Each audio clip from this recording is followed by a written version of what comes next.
Live, and we're about to check it out. Hey, I was on an Addicts podcast the other day. Download. Oh yeah, you went on in saw, Doc, right? Yeah, Doc Dark. Yeah, I saw Doc in there, so I jumped in. Mm-hmm. We was going back and forth a little bit, Yeah. and he kept asking me. He was like, "Who are these sources? Who are these sources?" I said, "I can't tell you those sources." So he thought he had one of. I said, "All right, cool." Yeah, I've been seeing it. You've seen him on 2 publications today. His picture. Oh man, that is funny. I said, Doc Dark. Hey, I told you, brother. My sources, brother. My sources. Don't let it be. The next time it's gonna be on the front of New York Times magazine. Oh, sad. That is funny, man. I told him I got sources. I said I can't tell you my sources. I got these horses behind these Porsches. You know what I'm saying? Pushing these Porsches. Oh snap! Hey, what's up? Hey, welcome my friends, my family, my fellow gamers. Your only friend in the YouTube streets, Puerto77, and of course I am joined by the greatest, generals in this military. Listen, we won the war. You understand? My 2 generals, they had the battle plan, they saw my vision, and they executed it flawlessly to perfection. Awards will be going out, awards of valor. These guys are gonna have these guys are gonna have monuments in their names. First, shout out to the voice of Xbox, who was information warfare, the head of information warfare, the Messiah. Craig, what's going on? My information strategist. What's going on? Yeah, information is a weapon. I got that from the Elusive Man on Mass Effect. So information is a weapon. So yeah, not a whole lot going on. Got the I put that message in. It's from that is what either Sarah Bond or now it's been switched. I've been told that Satya Nadella could possibly hold court in a week or two when all this gets announced. So, okay. But there's a leak right there. But no, I'm doing okay. Yeah, enjoyed the state of play, both of them. Final Fantasy Rebirth looks. It looks so good. I'm afraid to download it, and I need to get on Final Fantasy 7 and see what's happening. But I'm glad it looks like they have a wheel that so a tree that you can actually have the conversation with. I'm glad they added that. So we'll see how it turns out. But yeah, that and Helldivers is 48 more hours, give or take, about 60 hours, give or take. So it's a good month. It's a good month for games. Right. Yeah. Okay. All right. Thank you very much. And then of course, we got not only the antagonizer in chief, but also the combatant commander of the ground forces in the west, the combatant commander of the aerial forces in the east, and he's also in charge of all naval forces. He has all the domains. We got General 4-star J-Dub in here. All right, what's going on, my brother? What's going on, man? What's going on? What a beautiful day! What a beautiful day! I couldn't wait for the show today. Oh man. Anyway, man, what a great day! We got not only the PlayStation State of Play, but we got the Final Fantasy 7 Rebirth demo, which I downloaded and I've been playing. Got Foam Stars, which I'm going to stream probably after the show sometime. You playing Skeet Wars? Yeah, Skeet Wars is not enough. You got to get into Skeet Wars. Hey man, I'm trying to spread the bubbles. You know what I'm saying? To the windows, to the wall. and not only that, man. Like Craig said, in 48 hours, man, we'll be playing Helldivers 2, and that's looking pretty good. I got my team already. Me and Mooch and a couple other people are gonna play it, and then my second team for Friday, me, Next Gen, and a couple other people gonna run it. Y'all make me gonna want to get this game. Hey, come on, hey, Puerto Right. Listen, Puerto Right, you wait a minute, Craig's gonna call in the B2. That's one reason I'm getting it, so you can call in an orbital strike. Like, I can do that. So that's what it took. It took an orbital strike to get you. Calling in the Hammer of Dawn. That's what it looked like. The Hammer of Dawn coming down. They say all future content of that game will be absolutely free. They got mechs. They're gonna have vehicles. They're gonna have all kind of shit in that game. So hopefully it's a great game. Hopefully they keep the content coming forward, and hopefully the PlayStation Nation go out and support it. And folks can stop saying we ain't got no multiplayer games, and Sony don't know how to make a multiplayer game. They don't play games anyway. What are he talking about? Oh man! Come on, man. He too busy watching C-SPAN and shit. He out here getting his legal degree in the streets. But again, 33% of it, because they have 6 live service games, and one was Foam Stars, and the other one is Helldivers. So that's 33% of, because they pushed 6 back. So I think we get 2 more in the summer, then 2 more in the fall, give or take. Maybe our Q1 of 25. Yeah. But hopefully people go out and support it. Right now, it's number 1 on the PlayStation Store. It's number 3 on Steam, which is, they're showing that PC dudes are showing love. You know what I'm saying? Yeah. Okay. No, you're right. Yeah, I'm gonna order it when I get home Friday. It'll be the same thing for me. I'm still waiting for people to play the Division 2 with. Hey, we just waiting for M, man. Once M come, then we got the frames, no lag. We got this. No, I was talking about to run Helldivers. I said once we get M on board, then we're gonna have our whole 60 frames no lag team to run. You know what I'm saying? He ain't playing that. You're gonna be waiting a while. He ain't playing that. That's what. Yeah, he already put in his retirement papers. He said he did his job. He's the first one to retire. He did his job. He's like, I did my job. I'm retired. All right, and there's a good segue. All right, and we got the final 4-star general. Right, this one. Right, this one specialized. The Baron Killer. The Baron Killer. This one specialized in intelligence gathering and information manipulation. This guy right here. This is the guy you didn't see coming. No one saw it coming. We got Extreme out here. What's going on, brother? Yeah, man. How you guys doing? It's fantastic to be here. How are you guys? Hey, everything's chilling. Good, my brother. Everything's good. There's too many games to play, man. I'm sorry. I'm gonna go on the rant right away. I just saw that Final Fantasy 7 Rebirth trailer. Absolutely. And that thing low-key depressed me because I'm just like, this looks like a 200 to 250 hour game. Yeah, I'm still recovering from Final Fantasy 7 Remake. That was 150 hours for me. Yes. That's one playthrough. This game looks This one looks...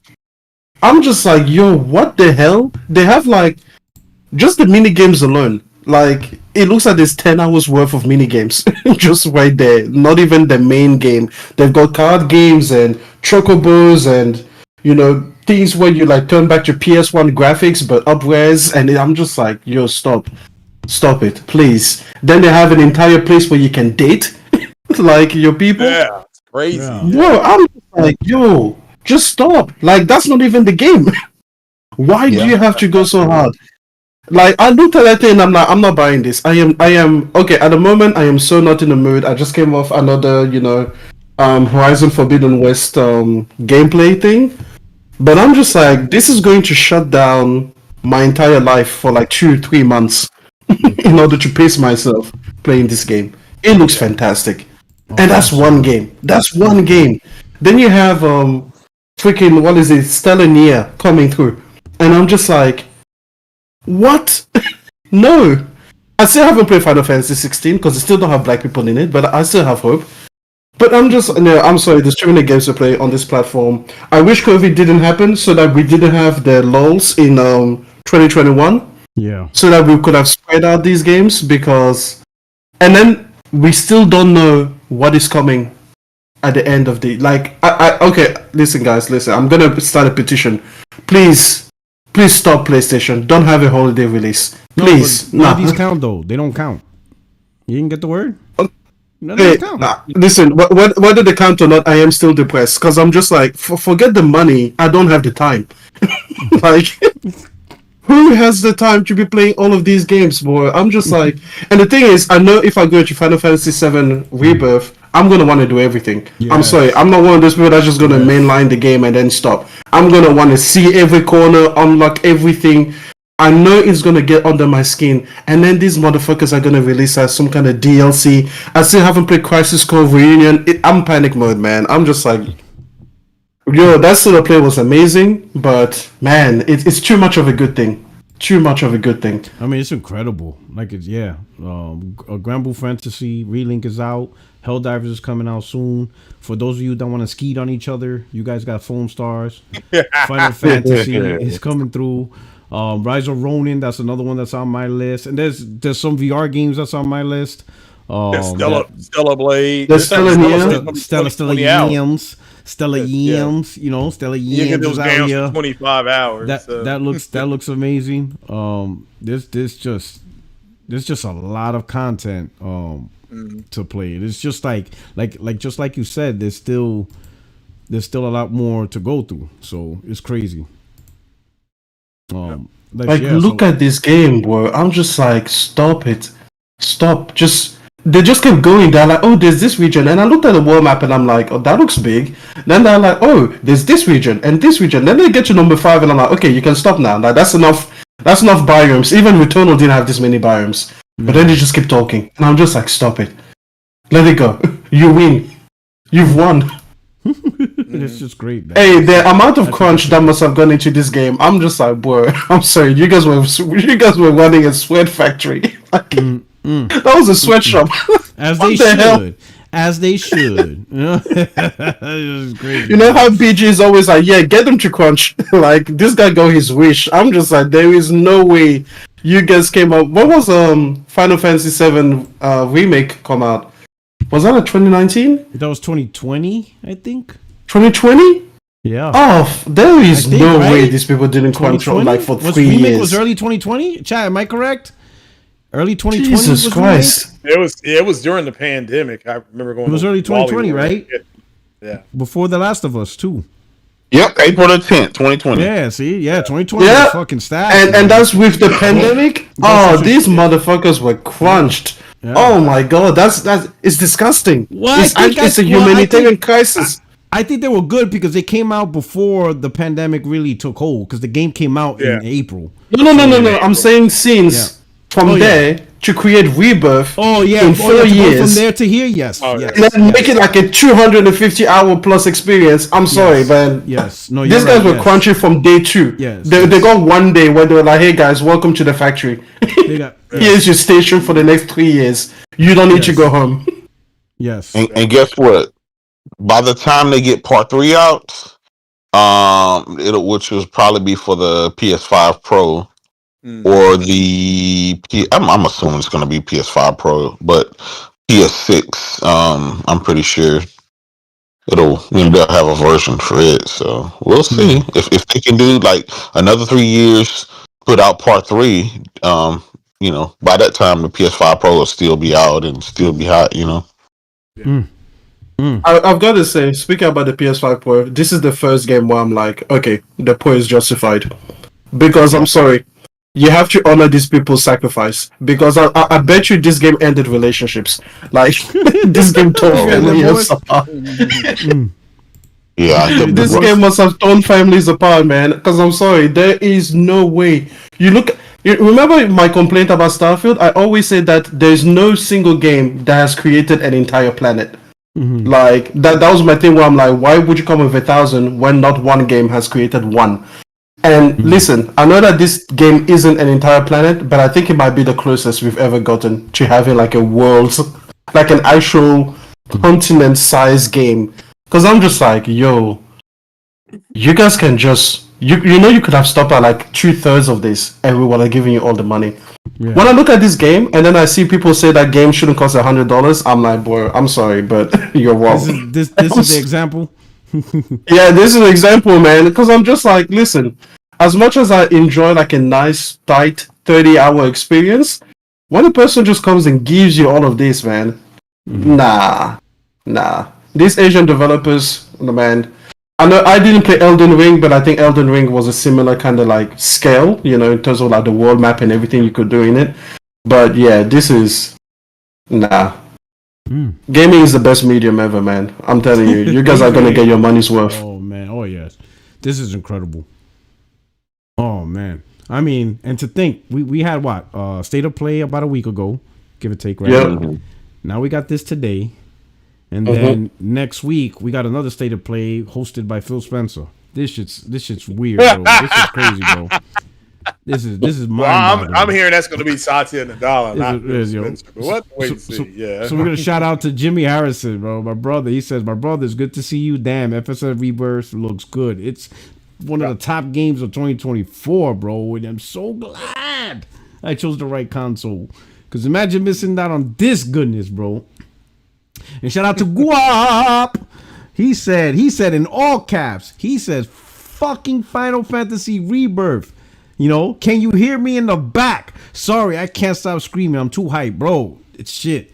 This shit is, everybody's hyped, bro. Only the haters, bro, are hating. It's impossible. Like, this shit's like a dagger, bro. Like, come on, bro. This is going to be one of the top games of 2024, period, bro. But it don't count.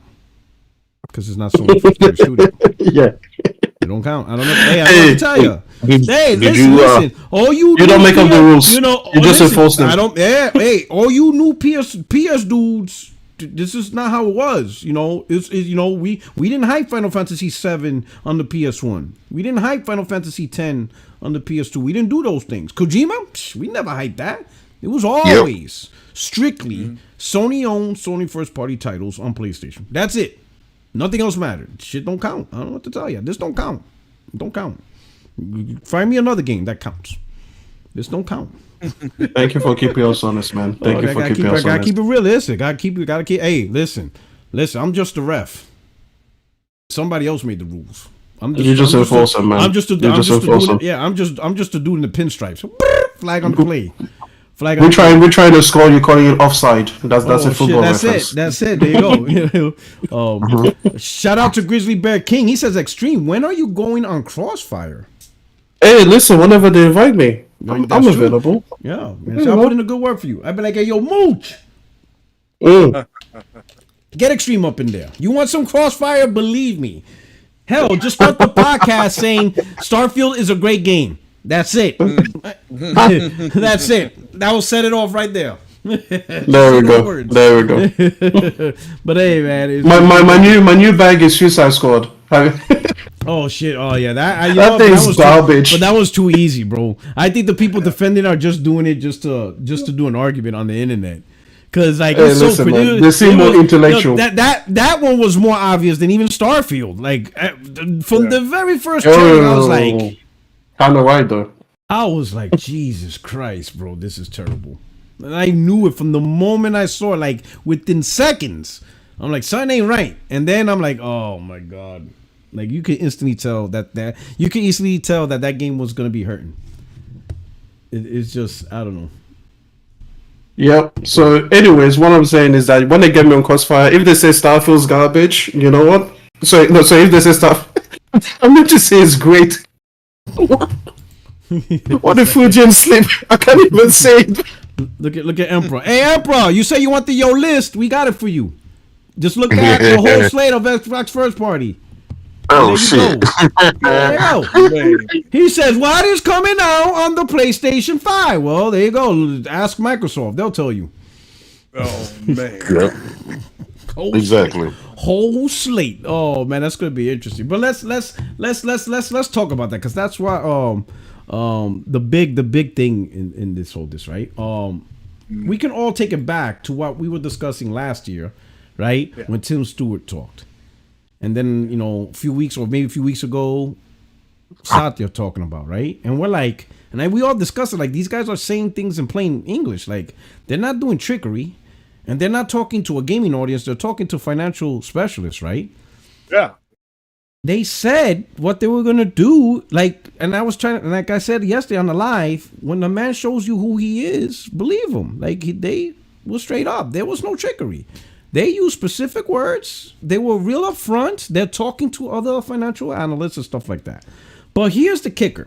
It's one thing to ignore that, call it cope, call it, it's like trying to convince an alcoholic that they're an alcoholic. All right, got it. But here's the thing, and we'll start with Craig. Yeah. This whole week or the last 3-4 days, we are seeing now online, in videos, in spaces, how important the console is to the Xbox community. We're seeing it over the last 3 days. They have mentioned how important the Xbox console is over the last 3 days more than they did from 2017 to 2023 combined. Because I have never seen them admit it this much. Not to this level. Not in a long time. It's been a long time since I've seen the Xbox community be on fire and rally behind the console. Right? Mm-hmm. And I'm talking me and Jada, we brought up so many examples and they did nothing. I remember even on Z show when they had Gamescom 2017, right? And they showed the PC exclusives. We were all like, bro, they literally show the PC exclusives. What about the console? That's PC. Microsoft's with PC making excuses. And we're like, all right. Yeah. Okay. Then they released Gears Tactics first on PC. Yeah. And we were like, me and Jada, we were like, yo, what the fuck? Like, how come it didn't launch? Like, you're an ecosystem. Ecosystem means you all get it at the same time, but they released it first on PC. And they're like, well, it's a PC-centric game. They have to, get the controls imported. But the problem is the game launched with Xbox controller support already on PC. So the controller support was already there. Right? And then we see Game Pass getting newer day one PC exclusive Game Pass, and we're telling people like, yo, they're taking everything from your console but giving you nothing, right? So I'll start with you, Craig. What's going on? Why now? Like, how come they didn't do this over the last 6 years? How come they're trying to compile their love for the console now? Well, it's always been like that, but there's an existential threat, and they're trying to rally to say, no, we do care, and things like that. But that's, again, they can say whatever they want. The numbers clearly say that they don't care. And people, for whatever reason, I'm saying for whatever reason, didn't buy the console, not at the level Microsoft needed them to do. Therefore, they couldn't get the entry into Game Pass that Microsoft as a whole, not just Xbox, Microsoft as a whole, can't, they're not going to keep throwing money into a department that's constantly losing money. So, but that's all it is. To me, it's watered down to just, they wanted to be able to say since 2015, the PlayStation community has been able to say something to the effect of, we have something you don't have, because it was exclusive. They weren't able to say that in 15, 16, 17, 18. They finally got it with Starfield, and that's why it was a game of the millennial. It created life, whatever. I mean, they were just going to the wall for it. But they've always cared about the sale of the console. They just, because as you all just pointed out, you and J-Dub saying, they downplayed it because it wasn't important at that time. What was important was saying, no, it's about users. It's about things like that, because that's what Microsoft told them was the most important thing. But people don't know this. Game Pass was given a 7 to 10 year life, and it's coming up, I think, on its 7th. I think this is the 7th year, maybe. The 7th year, because it launched in 2017. Yeah. Okay, so they are looking at the numbers, and if things are slowing down, they're not going to hit the number they need. So this is kind of explains what you're hearing, even though it's just a rumor.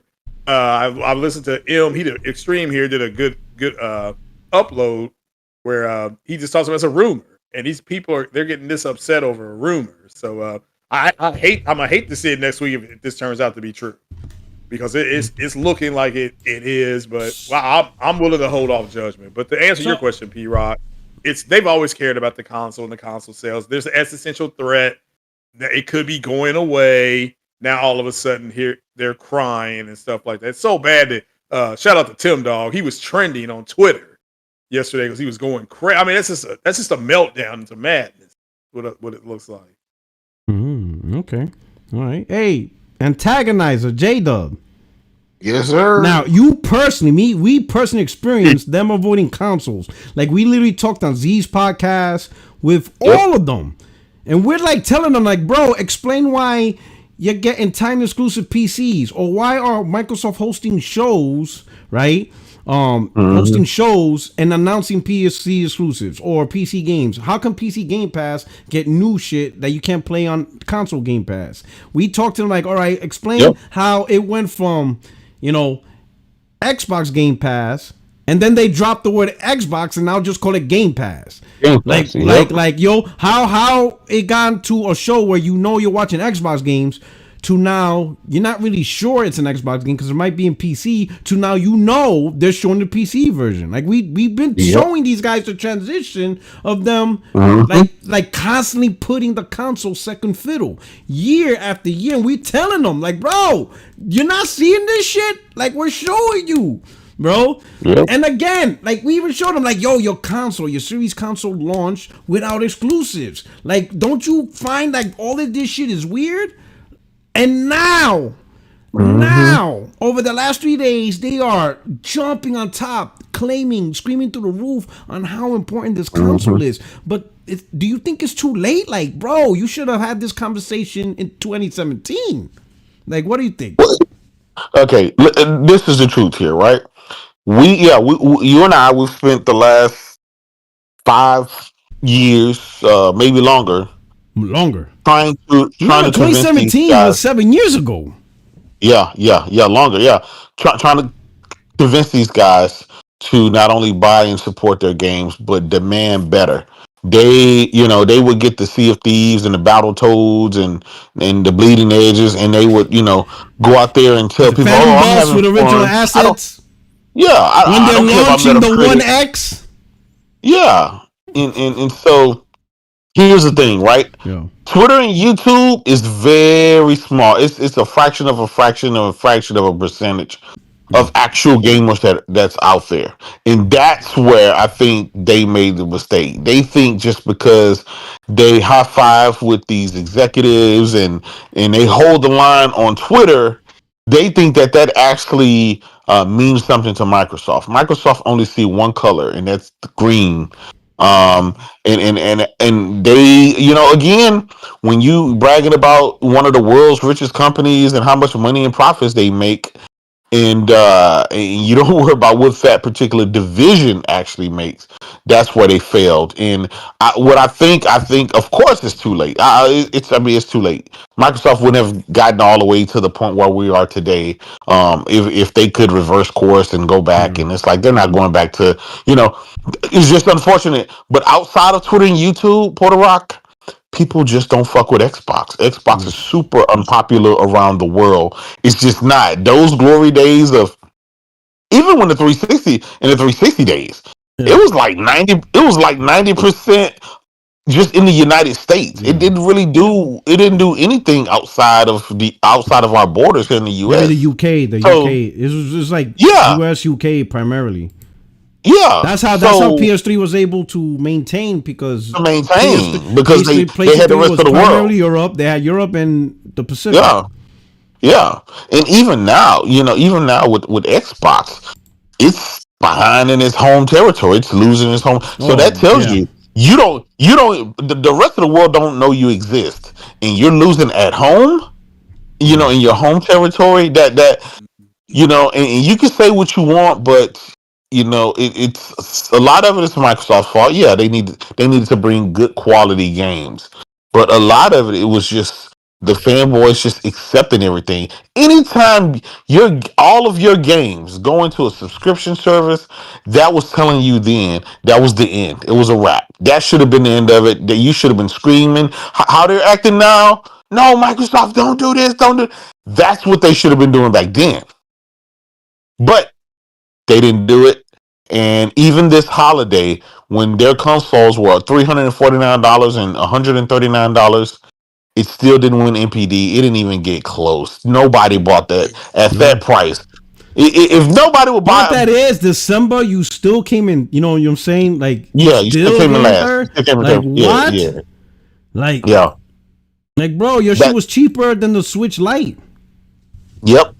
That's. I mean, that tells you everything you need to know. And this is after, right? This is after they showed the trailer of Grand Theft Auto. People know Grand Theft Auto 6 is coming. People know all these other games are coming. It's after that. People still say, I don't care. Let me go get a PlayStation. So I'll be honest. Well, I know why people say, well, Sony won't show the first party game. I'll be honest.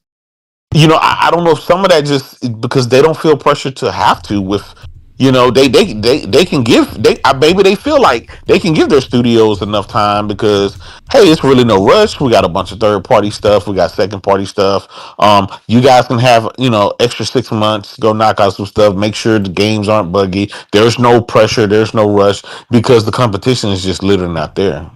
I don't know if that's my personal opinion that what could be, but I'll be honest, man. I can't wait to see what happened next week. But we've been telling these guys for the longest, and all they did was defend. And the last thing, Puerto Rock, is all it was, right? It's just they don't really care. Technically, from a gaming perspective, they don't care. What they care about is they won't be able to say, PlayStation this and PlayStation that, because that's all they do. They were too busy worrying about PlayStation instead of worrying about their own consoles, right? So when you're number one and your console is selling and you're getting all the games and you're happy and you're satisfied in gaming, you get to talk shit. But you can't be third place and still trying to talk shit. Like the guy who lost, right, for 4 straight generations doesn't get to sit around all day and just talk shit about the winner. That's not how life goes, and we're seeing it now. And I actually feel kind of, I think I was talking about it on Twitter and on podcasts. I actually, I'm not like just cheering like a lot of people think. I actually kind of feel sorry for them because I mean, a lot of them some people spend a lot of money or. They was like Gamepass was kind of their lives for the most part, and now that potentially may be going away. That piece of hardware, they may not never get another Xbox. So yeah, they're going through the stages of grief. They go from anger, they go from denial, they go, they never hit acceptance, and then they do the whole repeat thing. They're even talking about, well, Microsoft is working on a handheld, and they're working on 2-3 consoles. It's like, bruh. Like is it that's why I said they're going through the 5-7 stages of grief. They're just it's sad, man. It's sad. Bro, I just got a message from a trusted source, bro. Like right now on my phone. Bro, listen, let me tell you. This is what it says. It says such a dick. Such a dick. Yo, it says let me read this. Let me read this. It says Puerto Rock. You can save 15% off your car insurance if you switch to Geico right now. Geico. Oh, fuck, bro. Oh, my God. Massive, bro. Oh, man. Massive. Oh, man. You're such a dick. I know, right? Hey, but the sad part of you guys ain't watching the stream, right? You should have. I think you should have seen me on the stream. I saw it. Yeah. He's like, as soon as you did, I'm like, no, this guy did just pull out the phone. It's like, no way. Man. Hey, you know what, Puerto Rock? You hit them where it hurts, okay? Because I'm sorry, J-Dub. Don't you dare feel sorry for them. You don't. Don't save her. She don't want to be saved. We tried. Don't tried. Save her. She don't want to be saved. Don't save her. She don't want to be saved. I do. A lot of them are my friends. They the homies, man. I can't believe. Man. Hey, listen, J-Dub, man. You treat them with kindness, but you just need to know that I'm coming for them. I'm just waiting. This is still a rumor, like it said.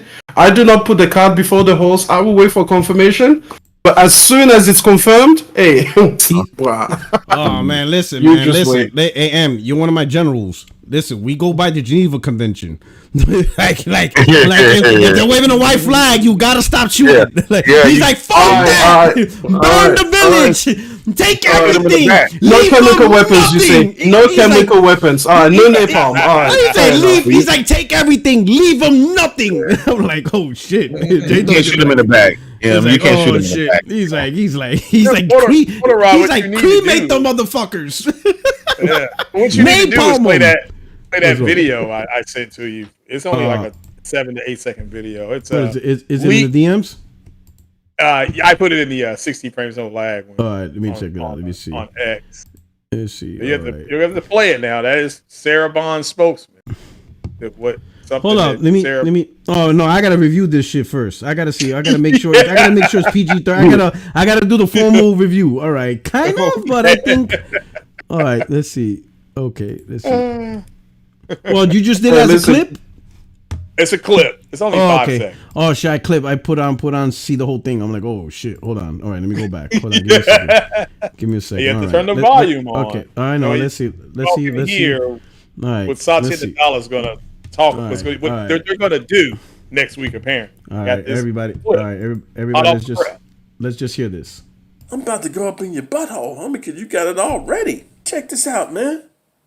I'm about to go up in your butthole, homie, because you got it all ready. Check this out, bro. This dude got Chocolate Thunder on YouTube, bro. This dude's really subscribed to Chocolate Thunder. Oh man. Pause.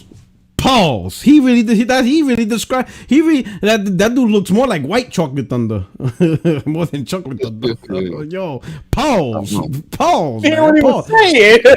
Pause. Oh shit! You couldn't hear. Wait a minute. You couldn't hear what he was saying. So at least through my headset, I couldn't hear it. Yeah, everybody heard it. Well, you have to be on stream. Everybody heard it on stream. Oh, he heard it. Okay. Yeah.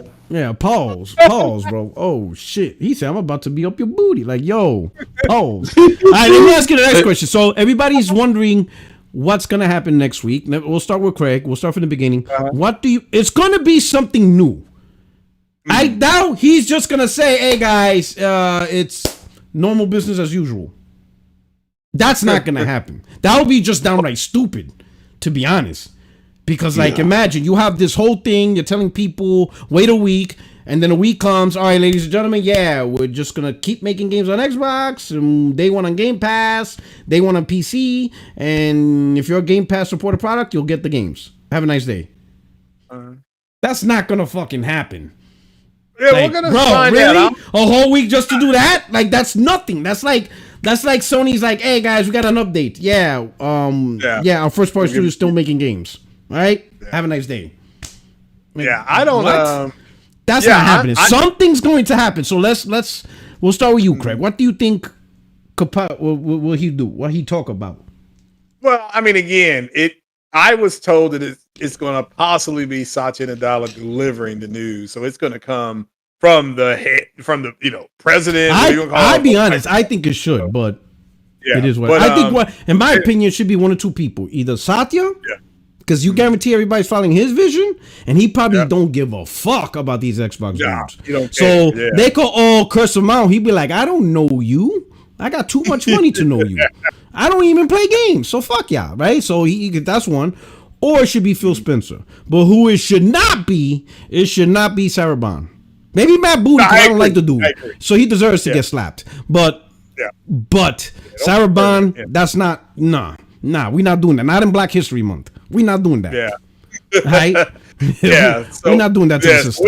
Yeah, you can't do that to that young lady. But at the end, I'm staying back because I've been told it's not going to be what people think, but for some people it's going to be bad. So that's what I was told, is that it's not what a lot of people are saying it's going to be, but it's still going to be tough on a lot of people. So. And I don't know why, so I was just, I'm like, all right, I'll just wait for them to make the announcement before I really start getting into it. Because like we were saying, it could be nothing. Because it's one of three things. It's nothing, it's all true, or none of it, or some of it could be true. So it's going to be something. I agree. It will be something. But I doubt it's nothing, because there's just no way all this heat is happening. It's to the point where when Tim Dog makes a space, you're getting 1,000 people, and you got Jeff Keighley. You got Jeff Keighley involved. There's no way Phil Spencer's gonna say, "Hey, we're gonna have an update for you in a week," and then he comes in a week and he says it's the status quo. There's true. No fucking way. There's no way. That's just not possible. That would be the dumbest shit. Like, what? That makes no goddamn sense. Nah. Yeah, that's why I've urged people, at least in my dojo, we've urged everybody. I've said I'm bullish on some kind of announcement, but I'm not ready to step out there and say it's going to be and then fill in the blank. Man, don't be a coward. Say it with your chest. Ain't that's some coward shit. Say it. Say it with your chest. But if this what I think it what could do you be, think? Don't say what it will be, but say based on the information you know, based on how they moved in the past. Just on your opinion, what do you think for you it might be?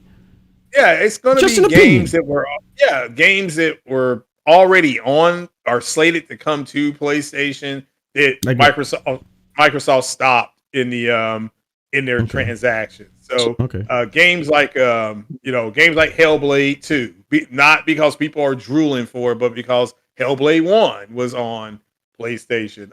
Elder Scrolls has always been on PlayStation. It's not right now. That game could come over.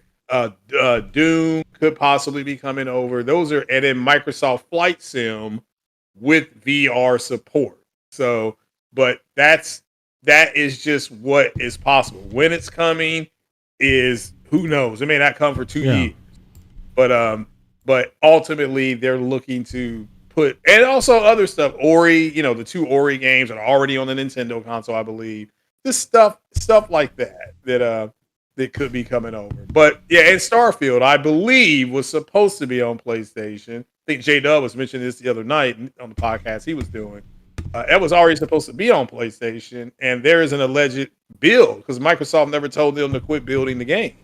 They stopped. They did stop, and they just finished the Microsoft version. I mean, Todd Howard never said, "Well, we're canning it. We're putting it back." He never said that. He just said that we're continuing on, and we don't have to make it for PlayStation.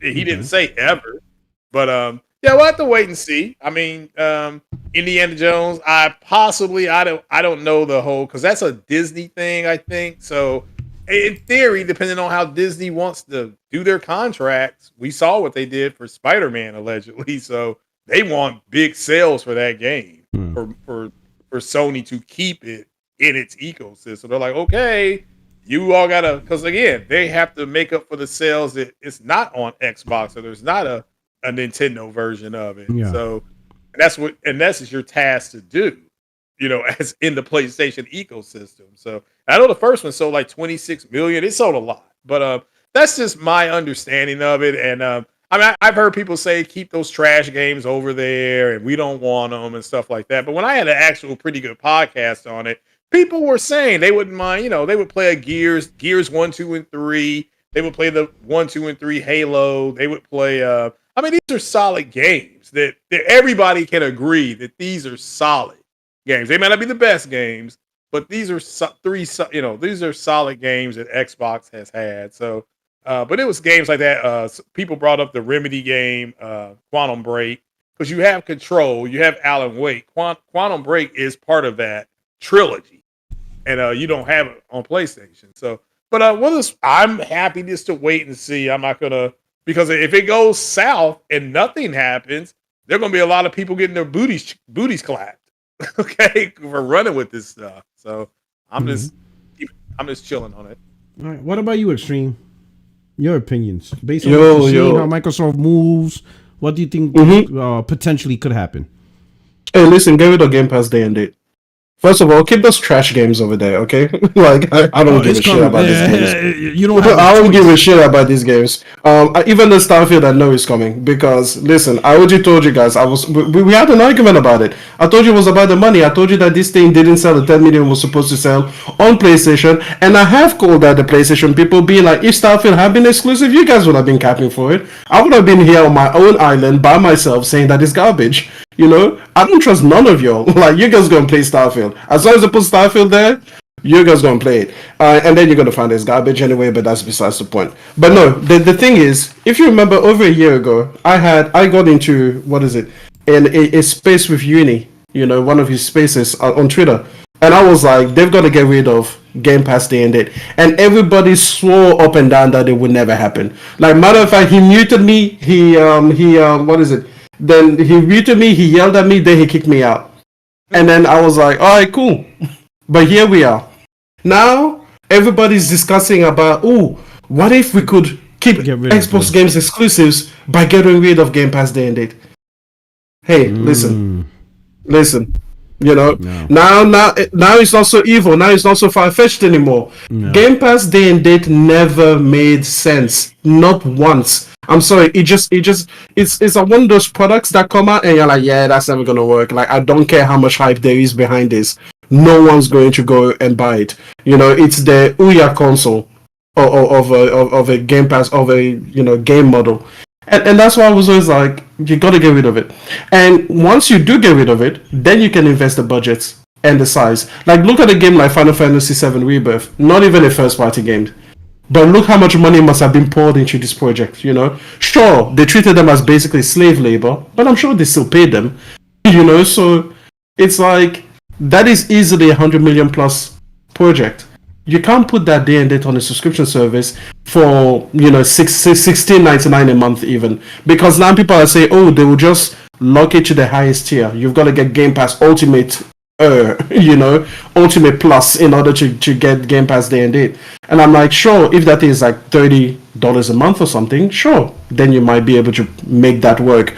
But even then, I don't think so. Not with as small a pool of people as they have on Game Pass. So listen, I want them to announce Game Pass Day and Date. I truly do not care about the games. I don't want to play Halo. I don't want to play Gears. I don't want to play Forza. I don't want to play Starfield. I don't want to play Sunset Overdrive.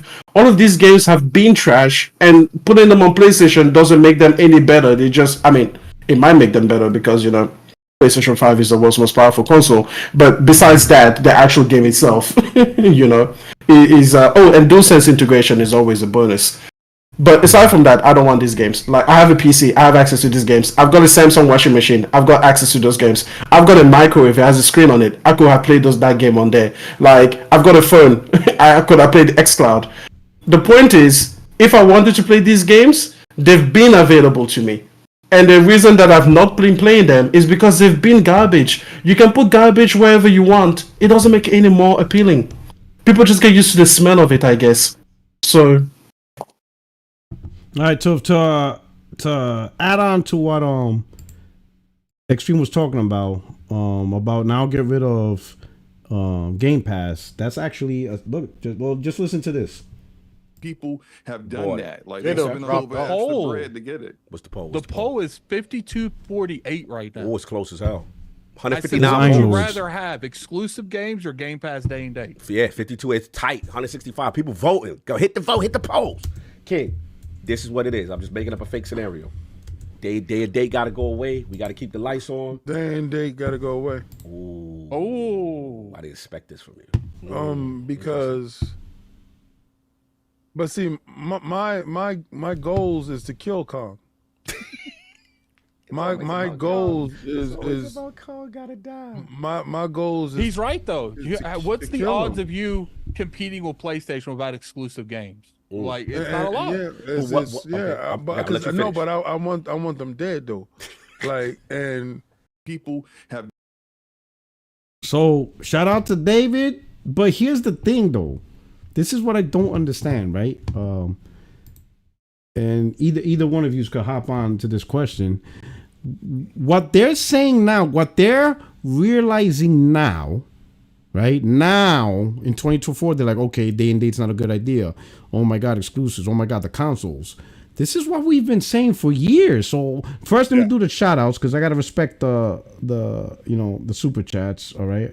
We'll go with Love and Xbox Tears. He says, "Can I pre-order my PS5 Starfield already? Coming soon. We'll find out next week. Right? Yeah, you'll know next week. You might bundle it. Yeah, look, I know. Oh my God, a Starfield. You might bundle it. But oh man, listen. If I would say wait for the PS5 Pro version because you'll probably play it at 60 frames on that one. Too soon. Too soon on that one. Listen, with all the performance modes we get, you might play it unlocked frame rate on ours base console anyway. But I think they'll be too lazy for that, to be honest. They might just say, "Let go, take the wheel." Like, you guys are gonna get 40, 50 frames. I wish. Loving Xbox Years with another super chat. He says, I read that MS is stocking up on stocking up on PS5 dev kits. It could be, you know. Yeah, they only I heard have a that few too. because of Minecraft, right? And now Call of Duty they have. But yeah, and MLB. They may have some because of MLB as well. Yeah, MLB, stuff like that. Well, no. PlayStation got Xbox dev kits for that one. Yeah. Oh yeah. I heard that they that it's all alleged. I think this is. Let me make this clear. I think this is fun to do.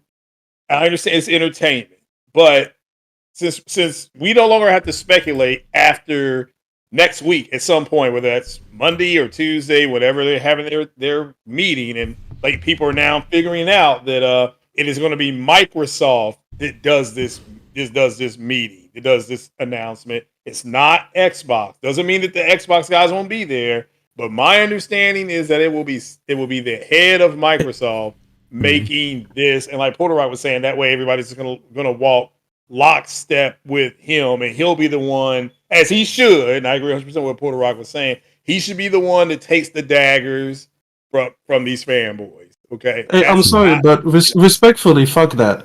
You know who should be the one saying this? Phil Spencer. One of them. 100%. No. It should only be him. It should be the entire theater with just him, and he should turn on the cameras himself. He should hook up the mic himself. He should turn on the broadcast on Twitch. He should struggle with it just like Porter struggles with it, asking if the audio is right. And then he should get on stream and be like, hey guys, this is what I'm doing. Because this guy has been worshipped like a deity for a decade. And people keep saying he saved Xbox. He saved nothing. He just chose a different path to failure. That's literally, like, he just chose a different catastrophe. That's literally it. It's like he walked away from the earthquake straight into the tsunami. Like, he has saved nothing. This will be like, hey, listen. You are the captain of the Titanic and you avoid the iceberg, but then you find out that you put bombs on board and you blow them up. Like, you have saved nothing at the end of the day. Okay, so he deserves to be the fall guy for it. Okay, I don't want Satya there. Why should Satya be there? Like, this guy doesn't know or understand gaming. No, I don't care. It's not his division. You know, whenever we look at Surface or whatever, I don't ask Satya to be there for Surface.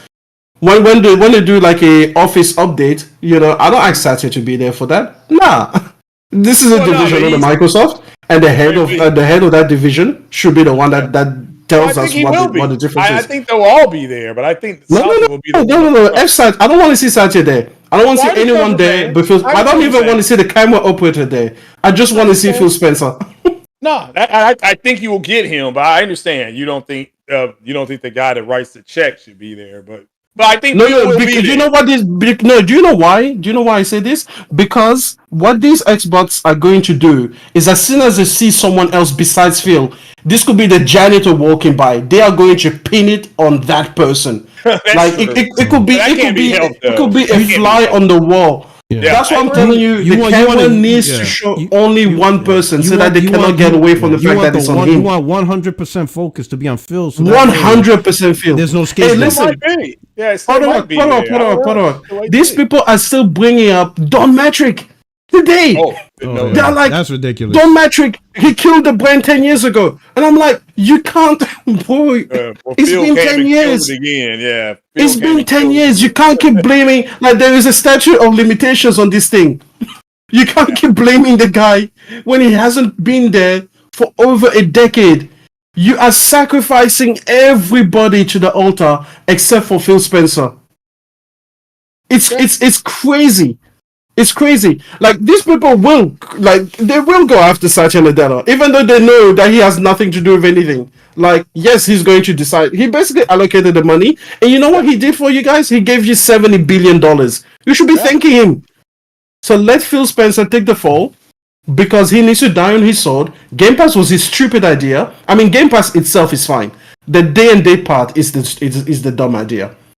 Wow. And it's like, yeah, that's on Phil. You thought that somehow you could solve money issues for the gaming community. Like that was going, like being the budget-friendly option was going to make it. Look at Nintendo. People keep saying now, you know how they run to Nintendo now, right? Like as soon as Xbox is on the fire, they run to Nintendo. Nintendo is a refuge for them, and they're like, you know who's the best in gaming? Nintendo. When did Nintendo even give you a sale? Yeah, their games So stay. Yeah. Yo, if you want to buy Breath of the Wild today, you'll be lucky if you find it for $50 or less. Bro. Like they'll be like, yeah, hey, you know what? You didn't miss the boat, mate. You paid full price. You didn't miss the attraction. This just brand new to you. You are paying the same price as everybody paid 17 years ago. It's no issue. And listen, if Nintendo can show that they are apparently quote unquote the most successful platform and they hardly ever give you sales, why do you think that gamers need you to solve a financial issue? It's not. This is a luxury market. It is a luxury market. People that participate in it want luxury products. They don't want bargain bin basement. They don't want Hi-Fi Rush. I'm sorry. Nobody wants Hi-Fi Rush. You don't. Because there's plenty of indie games that are way better than the Hi-Fi Rush and you guys don't play them. So you're not going to go and play Hi-Fi Rush. They don't want it. Hi-Fi Rush is a nice little title. It is. It is. No one's going to complain that it exists. But we're not going to like fall over our swords, be like, oh my god, there's such a pent-up demand for games like Hi-Fi Rush, a fucking rhythm game. When's the last time any of you guys played rhythm games before? So Phil Spencer is an idiot. He did stupid things, and he deserves to be the only one getting the blame for his stupidity. That's it. Mm-hmm. Okay. All right. So that's what you want to say. We'll see how they play that out from that perspective, right? Let me do the super chat. So we got Truck. He says this, and I'll give each of you will answer in your own way. Truck. He says, if Bethesda Xbox games remain exclusive, if the games that they release and show this year are great, will you guys buy an Xbox Series X? If not, who's the problem? I'll start with you, Craig. Give your answer. They have an X. So okay, so then it doesn't apply to him. Yeah. He has one. Yeah, it doesn't apply to me. Yeah. All right, how about you, Extreme? What was the question again? All right, so he says this. If Bethesda Xbox games remain exclusive, meaning it's not on PlayStation, because that's the new definition, exclusive, not on Play. It could be on Nintendo and everything else, but not on. If Xbox games remain exclusive, if the games they release and show this year are great, will you guys buy an Xbox Series X? If not, who's the problem? Definitely not buy it. Okay. First of all, if they are great, and I mean truly great, and I want to play them, I have a PC. Like, again, it's like what people don't understand is that when we say that they have devalued the console, when you give me 100, and I have 100 ways to access Xbox games, the only way I don't have to access Xbox games is the console. That's literally the only one I'm missing in my life. I keep saying it. I have the phone. I have the tablet. I have the PC. I have the washing machine. I have the toaster. Like, these games are available to me. So why would I go out and buy the console? Now, do you see that as a problem? I see it as a problem for people that want that console to keep going. Okay, but not for you though. I don't care either way. Like, I'm sorry, but you know what? Best advice you can give someone, right? If somebody shows you who they are, accept it for what they are, right? Same thing with companies. Microsoft has showed you that they don't care if you buy the console. So why would I care? This dude stole my verse. Why are you stealing my rhymes? First of all, that is a public domain rhyme, okay? You're stealing my rhymes, right? That's in the public domain. That's copyright infringement. Creative Zero license. I must submit copyright infringement in video. That is a creative domain, Creative Zero. Man. As long as I use it in the right context, I am allowed. He's gonna be on his channel. Grand opening. He's gonna say the he's gonna have his T. Grand opening, grand closing. He's gonna say all professional and very, he's gonna say all educated and stuff. All up. He's gonna say it all bougie. He says it with a professional tone. Like, gentlemen, ladies and gentlemen, this calls for a grand ceremonial opening in a grand ceremonial closing. I'd be like, this you know what I would say? motherfucker. You know what I would say? I would say curtain call, open. Curtain call, close. Oh shit! My man took my hot line and turned it into a hot song. Oh, she Hey, made a whole listen, album. gotta All right, remix it. but yeah, good point. So let me answer it in this way: if Bethesda Xbox Series games remain exclusive, if the games they release and show this year are great, will you guys buy an Xbox Series X? If not, who's the problem? So for your first question, no, I will not buy a Series X. Right? If it was a true exclusive, now here's the question, and this is where you messed up because you gave the terms. If the games remain exclusives. Now, if you watch my channel for a long time, if you follow me on Twitter for a long time, what is the definition that I have always said to include PlayStation is the definition of exclusive?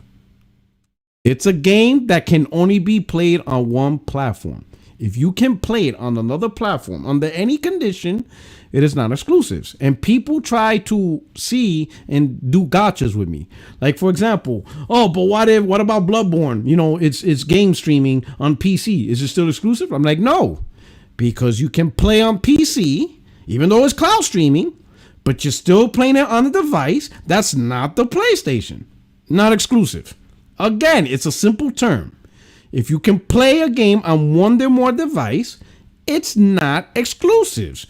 This whole console exclusive term, that's more marketing and competition between two devices, right? But if you don't need any of those two devices because there is a third device or another device out there that plays that game, it can't be exclusives when you have the option. Exclusives limits your options. Tears of the Kingdom is exclusive. Because you know where you got to play that game. There's only one place to play it. You can't play it anywhere else. You understand what I'm saying? Yep. That's it. So that's my definition of exclusives. So no Xbox game is exclusive because I have the options to play it somewhere else. If it was exclusives, if Xbox games were true exclusives, I will buy it. That's why I bought the Xbox One. It had exclusives. There was no other place in where I could play them. For example, Cuphead. The only place at the time was played, well, I think it was on PC, but there was other games that I wanted to play. So I bought an Xbox One. I had an OG Xbox. Games that had exclusives, and if it's exclusives I want to play, and this is the only place I can play it, I'm cool. I didn't get mad to be like, oh man, I'm stuck. I have to buy this shit. No. I want to play that game. Where can I play it? Well, this is the only console you can play it on. Boom. So for your first question, no Xbox game remain exclusives. It's all on PC. Now, I already know what you're going to say because you're probably going to do a super chat. You don't even have to waste your time. Because if you watch my channel, I said this all the time. If PlayStation did day and date with PC, meaning all their exclusives were day one on PC, yes, I'm just going to stay on PC. Because the games aren't exclusives and I don't have to wait 2 years or whatever to play on PC. It's no different than owning a console. It's the same thing. Right? I think better because you'll get better performance and, you know, less fuckery, but that's just how it is. That's your first question. But question number 2, if not, who's the problem? There is no problem because Xbox is a piece of shit plastic. The fuck I give a fuck if I buy it or not. It's a piece of shit plastic. I don't give a fuck. It's not my daughter. I don't have to support it. Buy what you want. I'm not going to tell people, like, you don't see me crying that people aren't buying PSVR 2. If you don't want a goddamn PSVR 2, don't buy it. If you think it's a piece of shit, oh well, it's a piece of shit. Look at Portal. I didn't buy Portal. Everybody's like, oh, Portal, get the fuck out of here. I'm not buying a Portal. I don't care about handhelds. I didn't care about Vita. It didn't sell and it failed. I personally don't care if Sony ever makes a handheld. I don't give a shit. It's a consumer product. You guys are crying. You guys are going through life, rethinking life. Some of you even said that if this happens, you just stop gaming. This is a you problem if you think this is a problem, right? Look at this shit. Let me show you this. I think let's see if he's doing this. Fits in. Where's it at? Because I just found it. So yeah, look at this. This is the weird shit that you Xbox dudes are doing. Let's take this guy, Kareem Jovian. Block a lot of console wars today, sending me hate and celebrating the potential devalue of Xbox by moving away from console and going multiplat. If you are really happy about this, you don't care about gaming as a whole, but this doesn't just affect Xbox players, it affects us all. Wrong. So if you're kicking Xbox fans or gaming fans while they're down, you don't even care about your own console. Shut your punk ass up. I played gaming. I was into gaming before the Xbox even existed. That wasn't even a term. And I'll be gaming long after Xbox is long gone. Same thing with PlayStation, same thing, whatever. When that shit is gone, gaming will move on. No one device is going to end gaming. You guys are out your mind thinking Xbox that's important. The shit could disappear right now. Right now. Like somebody comes in and Thanos snaps it and all of it vanishes. What happens? Tell me. That's it? We're going to wake up tomorrow, no games to play? If Xbox and all its content disappeared right now, think of everything right now. All the things gone. We wake up tomorrow, all of Xbox first party, even Call of Duty. Call of Duty's gone. Bethesda's gone. Boom, gone. That's it? It's over? We got no games to play? No fucking no. There's going to be shit tons of games to play. Hell, most of the games right now I'm about to play is not even on Xbox at all. Like, what are we talking about here? Game Vermont, listen, I was a Sega dude. Starting out. There's no more Sega consoles. We haven't had Sega consoles in years. Guess what? Gaming moved on fine. Gaming's bigger than each individual element. It's you dudes that think it's a problem because you guys cucked for a corporation. And we're seeing it. We're seeing the emotional distress. I can easily move on with no PlayStation. No different than I easily moved on from Sega. Sure, I could remember the good times. But guess what? Somebody else will step up. Somebody else will make great games. And we'll just play those great games. Samsung. And everything else. Everything else will just be a distant memory. People will talk about Xbox or PlayStation if they were to disappear, no different than the days of people remembering playing Sega, Dreamcast, Master System, Genesis. Do you remember when gaming died, when Stadia died? I remember that time. You see what I'm saying? That's just how the reality is. We'll all move on. If you have this issue, people ain't buying my console, that's the problem. No, there is no problem. No one's forced to buy anything. It's a fucking product. Oh well, people didn't buy Xbox. Blame Microsoft for not creating a more intriguing product that makes people be like, yeah, I gotta get this product. That's Microsoft's fault. Glenzer, Xbox 60 FPS fails per second. Ouch. That is where the 52 CUs. We found it, Craig. We found the 52 CUs. All right. He's gone. He's gone? dropped out. He went night. All right. We holding down the fort. He always leaves like a ninja in the dark. You just turn around, he's not there. He leaves like Batman. You turn around, he's not there no more. Yeah, he has to wake up early and stuff. SNK, he says, Dímelo Mani. He says, PR77, can Xbox fans sue Microsoft for malbusiness practices? Because Xbox fans should get angry and sue Microsoft for this. I'm sorry, bro, but there's nothing to sue. I mean, especially when it was the obvious. I think they did it to themselves. The signs was there. The low cells was there. Mm-hmm. How they put the console second fiddle over and over and over was there. It was obvious. Like, how are these people shocked is beyond me. Like, they should have seen this coming and just be like, you know what? I'm going to enjoy it while it's going. But yep. Hey, listen, this is the same reality in every other kind of industry, right? Like, again, I always talk about the camera business, right? Samsung created one of the most advanced cameras on the planet. Okay, came up with some lenses. That's the thing about cameras, a little bit like games, in that the camera itself isn't really the money maker. It's the actual lenses, right? It's a bit like games in that sense. So they came up with 3 lenses, and people are like, hey, great, we like this, we love it. The camera advanced ahead of its time. It can do things that other cameras could only ever dream of, things that cameras are not doing to this day, right? And then after a year, no new lens. People start going, that's weird. Why wouldn't you release a new lens? After 2 years, no new lenses. Then people are like, okay, this thing is dead.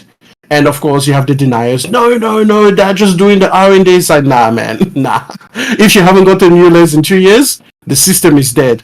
After 3 years, no new lenses. And you know what? Did Samsung ever come out and officially say that, hey, we're bowing out? No, they just stopped making it. It was a gradual sign that you gotta see it. Exactly. Yeah. Exactly. So the point is like you can read the tea leaves. It's absolutely fine. And guess what? People don't owe you success. I'm sorry. People do not owe you. Just because you are there doesn't mean that people should buy you out of sympathy. Like, same thing, like I said, with all of these games that you guys are like, hey, I'm going to wait until it comes to Game Pass. Guess what? It's your right. Because you don't owe them your money. You don't owe them success. If you decide that they are not worth a full a la carte purchase for you, and you'd rather have it as part of your subscription, that is your right. You don't owe anybody your money. You don't owe anybody your time. You don't owe anybody your life. So if Xbox ceases to be a thing completely, and I mean they cancel the whole thing, I'll be fine.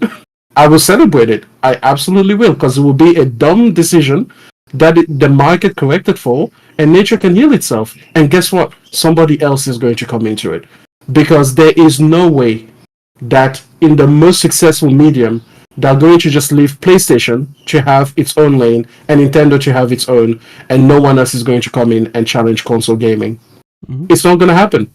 If Microsoft buys out, somebody will buy their assets, somebody will buy their studios, and they'll be like, okay, let's give this a shot. And there are plenty of companies out there in the world that will be interested in doing so.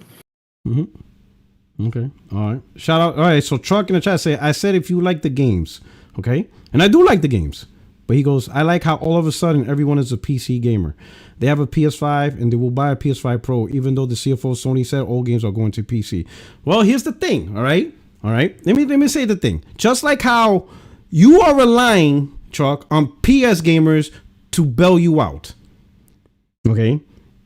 That's your problem. You're trying to rely on PS5, but you PS gamers, listen, Truck, right? If a motherfucker doesn't want to buy an Xbox, you're just gonna have to deal with it. What you gonna do? You're gonna spend all day online crying, why aren't you buying my Xbox? Because no one gives a fuck. Sure, you could call them hypocrites. You could call them fanboys. Say whatever you want.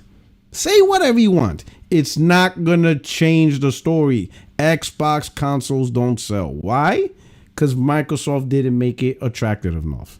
That's it. End of story. If you want to say that's not true, it's that the world's a bunch of fanboys, or the whole world is stupid, or the world is flat, or the equilibrium of water, or the government is spraying weird. Say whatever excuse you want.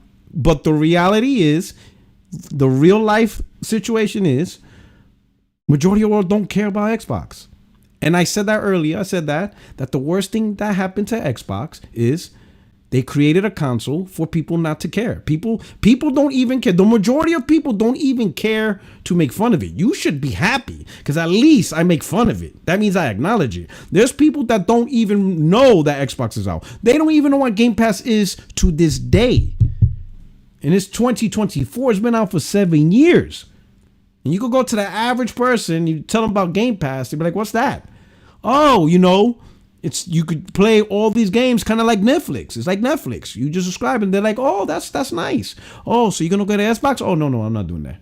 They say that's neat. even after you explain what Game Pass is, no. They just say, it's one of those things where people, it's one of those things where you tell something nice and people acknowledge it, and then you expect them to react. But no. I was just being nice for the conversation. I'm not. You know what it's like? I'm not telling iPhone users about Android features. You're like, look, you've got live wallpapers. They move when your phone moves. You got widgets. Widgets. Yeah, so you're gonna switch from iPhone? Oh no, I'm not doing that. Like, no. You know what they say? They're like, does he have iMessage? Like, no. They're like, does he have iMessage? You're like, no. Wait a minute. Does your shit come out green? Like, no, I'm not switching that. No green messages on my phone. Like, it's just they look at the Samsung phones. They're like, hey, that looks really cool. But is that one of those green bubble phones? You're like, it's like, I mean, it has like a nice camera and a stylus. They're like, yeah, but you get green bubbles, right? Like, but it has.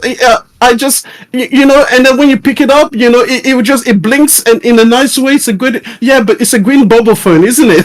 You're like, I mean, I think the reality is you Xbox guys actually are going beyond the fun of the console war, and you actually are in it. Like, to you, it's not fun no more. Like, it's the real deal. Like, you guys are using the console war as the reason as why Xbox. It's not that. The majority, like, PlayStation has 50 million sales. You think 50 million PlayStation gamers are out here console warring, talking shit? Like, fuck no. If that was the case, fucking my channel would be like at 1 million subs. Most people don't give a fuck about this. Do you know what's funny, P1? Nobody cares. No Nintendo Switch guy has ever come and tried to convince me to buy a Switch. I've always said that I hate the Switch. And you know what they do? They just ignore me. They're just like they don't care. And I feel the same way when the person says, "Oh, I hate the PS5." I'm like, okay, like, what am I supposed to do? Convince you? Like, the day Sony pays me for marketing dollars, sure, I'll give it a go. Until then, hate it. Like, I don't know. If you look at Final Fantasy VII Rebirth and you're like, that's a walking simulator, it's a piece of trash, it doesn't have any gameplay, or even if you just don't like the game for what it is, even if you're like, yeah, that's neat, but I'm not interested, like, good for you. I have no issue with that. You guys are the only fan base trying to convince everybody to give you pity points. Like, stop. We're not interested. And when it comes to the whole PC thing, it's not that I'm going to become a PC gamer. It's just that if a game is so compelling that I feel like, hey, I want to have it, I already have an access and a pathway to it. Why would I go and invest an extra X amount of money, which over here in Australia is like $750? Why would I go and put an extra $750 when I can just put $1 into Game Pass and then access that game? Like, why? Aaron says, you know, that's fine, whatever, Queefs. I'm glad for the honesty. The BS has to stop. That's all I care about. You're right. The BS has to stop, Aaron. The BS in your own community needs to stop. You guys need to stop being fanboys for the console. As you can clearly see, Microsoft don't give a shit about you. Gamepass. Got it on my PC and my Xbox. And I said, oh, shit. We got OBJ the Don, bro. How you like my Knicks? Even but they're not fooling me. I've seen this movie before. I'm away till the credits roll up. That's when you see me cheer. Until I see the credits roll up, you're not fooling me, Knicks. No, you're not doing this to me again. That little Saffron son looking motherfucker, I can't stand him, boy. I tell you, boy. But what's going on with BJ, man? Come on, go ahead. I know you want to. I know you want to spit some bars. We warned them. I remember when you used to do. I think you just got tired because they didn't listen. And you said, "Fuck this! I'm just going to talk about sports. I'm just done because nobody's listening." And now look, it all come to fruition. Yeah, they ain't want to hear it, man. They ain't want to hear it. You know what I'm saying? Now, I'm not trying to go too hard because I don't usually delve into the rumors. Right. But it's where there's smoke, there's fire. Mm-hmm. And it's actually believable because at the end of the day, right? This is the thing. Like, they have to do something. There has to be a pivot towards something, right? Because, of course, something is taking place because the metrics, the numbers are what they are, right? Yeah. And they're not going to get any better. They're not going to get any better. If anything, they're going to get worse. Okay? So a change is coming. Now, what that change is, we don't know. But the thing that I'm most happy about and what I'm glad for is that the truth is finally coming out. Like, the Xbox fanboys are finally, after all this time, admitting the truth. You see what I'm saying? Like, you remember when they used to toe the company line and be like, oh yeah, Phil says, it's better to play your games everywhere, and you shouldn't be safeguarding and gatekeeping games, and exclusives are bad for the industry. Now look how important those exclusives are. You see what I'm saying? Look how important our console is. Yeah, Game Pass is the greatest deal in gaming. Ooh, it's so good. Now they change it up. Hey, maybe they not such a good idea. Now they switch it up. Exactly. Ponies love getting ripped off. Why are you paying $70? Why you want to pay $70? Yeah, now they see, okay, yeah, because it didn't make sense. I don't care. You don't have to have a degree of business or anything. You just know that you just can't give things away. You know what I mean? You can't just give things away for these low prices and think that, that money isn't, that costs, man. That costs money. That costs Microsoft money. That costs Xbox money, man. and they just spent doggone 80-something billion doggone dollars. Mm-hmm. You see what I'm saying? That's why I didn't really when everybody was looking for PlayStation to answer back in these publisher wars. You know what I mean? I'm like, I don't know. They don't need to be buying these publishers and whatnot, because what benefit is that going to bring us? You see, all they're going to do is buy a publisher where we were already getting their games anyway. It didn't fucking matter. You know what I mean? We were already getting their games anyway. If they buy the publisher, there's no way they can keep that shit exclusive. Right. Because if it's already everywhere, that means their money is being made on all platforms. They're not going to take away those platforms. So what the hell benefit does that give us? But now these Xbox fanboys, they see it all coming to fruition. And something is taking place. They either going to take away that day and date Game Pass, which I don't think they can take away day and date with Game Pass, because it renders the service useless after that. You know what I mean? What are you going to keep the service for if they don't put their games in there day and date? Because they're already accustomed to having them now. There's no point in having service better. It makes the service better. No, it does not. Hell no, no, the hell it don't. It does, because eventually you will get $200 million games that will get in there 2 or 3 years later. But they will have the panache, the quality. They will have the, they will have the stuff that PlayStation games have. So yes, it will take a long-term investment, but the service will be better for it. Let me tell you something. They ain't got them type of studios over there for that type of shit. Mm-hmm. They ain't got nobody over there making that type of shit. They just refuse to give them. They ain't got nothing, not a goddamn one. They ain't got nothing. No. I just watched the goddamn Last of Us, making of the Last of Us 2. There's literally there's nobody in the goddamn industry like that. Nobody. Hey, okay, they are the only ones. Okay, and you can say the same about Sony, Santa Monica, all of them. Xbox ain't got now damn studio over there like that. The closest would be Ninja Theory, and they do like Ninja Theory 4-hour experiences and shit. You know, Ninja Theory was never them. They have a very specific vibe. But as you were saying before, OBJ, when people were trying to make it into publisher wars, I was always like, this is the dumbest thing ever. This idea that Sony needed to quote unquote answer back. And I'm like, why?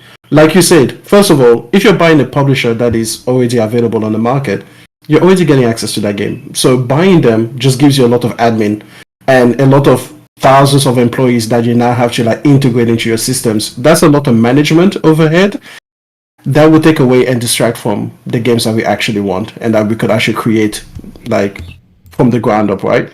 And then the second thing is that, of course, Microsoft, okay, in general, every company is going to behave like this, but Microsoft especially, when they make a big bet investment into any division, they do not have the patience for it.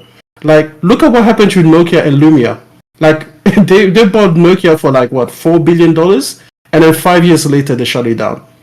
Look at what happened to Mixer. They offered up all of these contracts, and 6 months later they shut it down. Whenever Microsoft really bets big money on a particular division, they are like, hey, listen, we need to start seeing this money from day one. It's a gift and a curse, because the gift is, yes, we're going to give you this financial overlay, but the curse is now the deadline for you to start showing the return on investment is extremely small. It would have been better for Xbox to not have received those $70 billion, especially for Activision Blizzard King, because then there would have been less pressure on them to start delivering on that investment. Yeah, you're right. Hey, let me ask you this, because I asked the other ones before I get to it, Obi. What do you think is going to happen next week? I'm not saying you're an insider, just your opinion. Based on what you've seen, based on what you talked about, based on what's going on, just holistically what you see, what do you think is going to happen next week? Because something's going to happen next week. This whole thing of, I could say this, and this is me saying it, but I'm going to say right now, something's going to happen, and it's not going to be status quo. It is not going to be status quo, and it's not going to be something stupid like, we're bringing games to LG TVs. It's not going to be something that's stupid. It's not. It's not going to be that stupid. That would be dumb. You could tweet that right now. You could tweet that today. We expanded our partnership for cloud streaming to TVs. Now you can also include LG.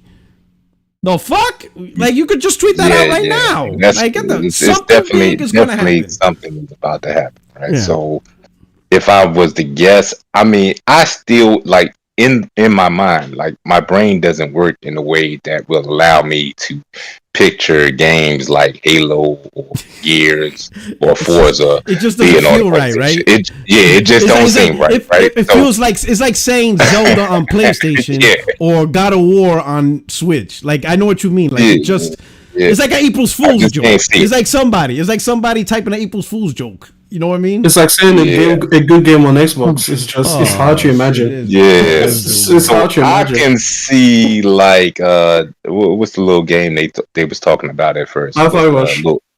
Hi-Fi Rush. I could see them putting that. I don't know why in the hell. Like somebody said, Sea of Thieves. Who the fuck? Like I don't even understand why you would put that over there. I understand it's supposed to be a service game, but I don't see nobody touching that shit. Ain't nobody touching that. Mm-hmm. You know, that's trash. I seen somebody Sick was doing a live stream on that, man. Fatal had them around there chasing chickens and pigs and shit. I don't that Power World shit.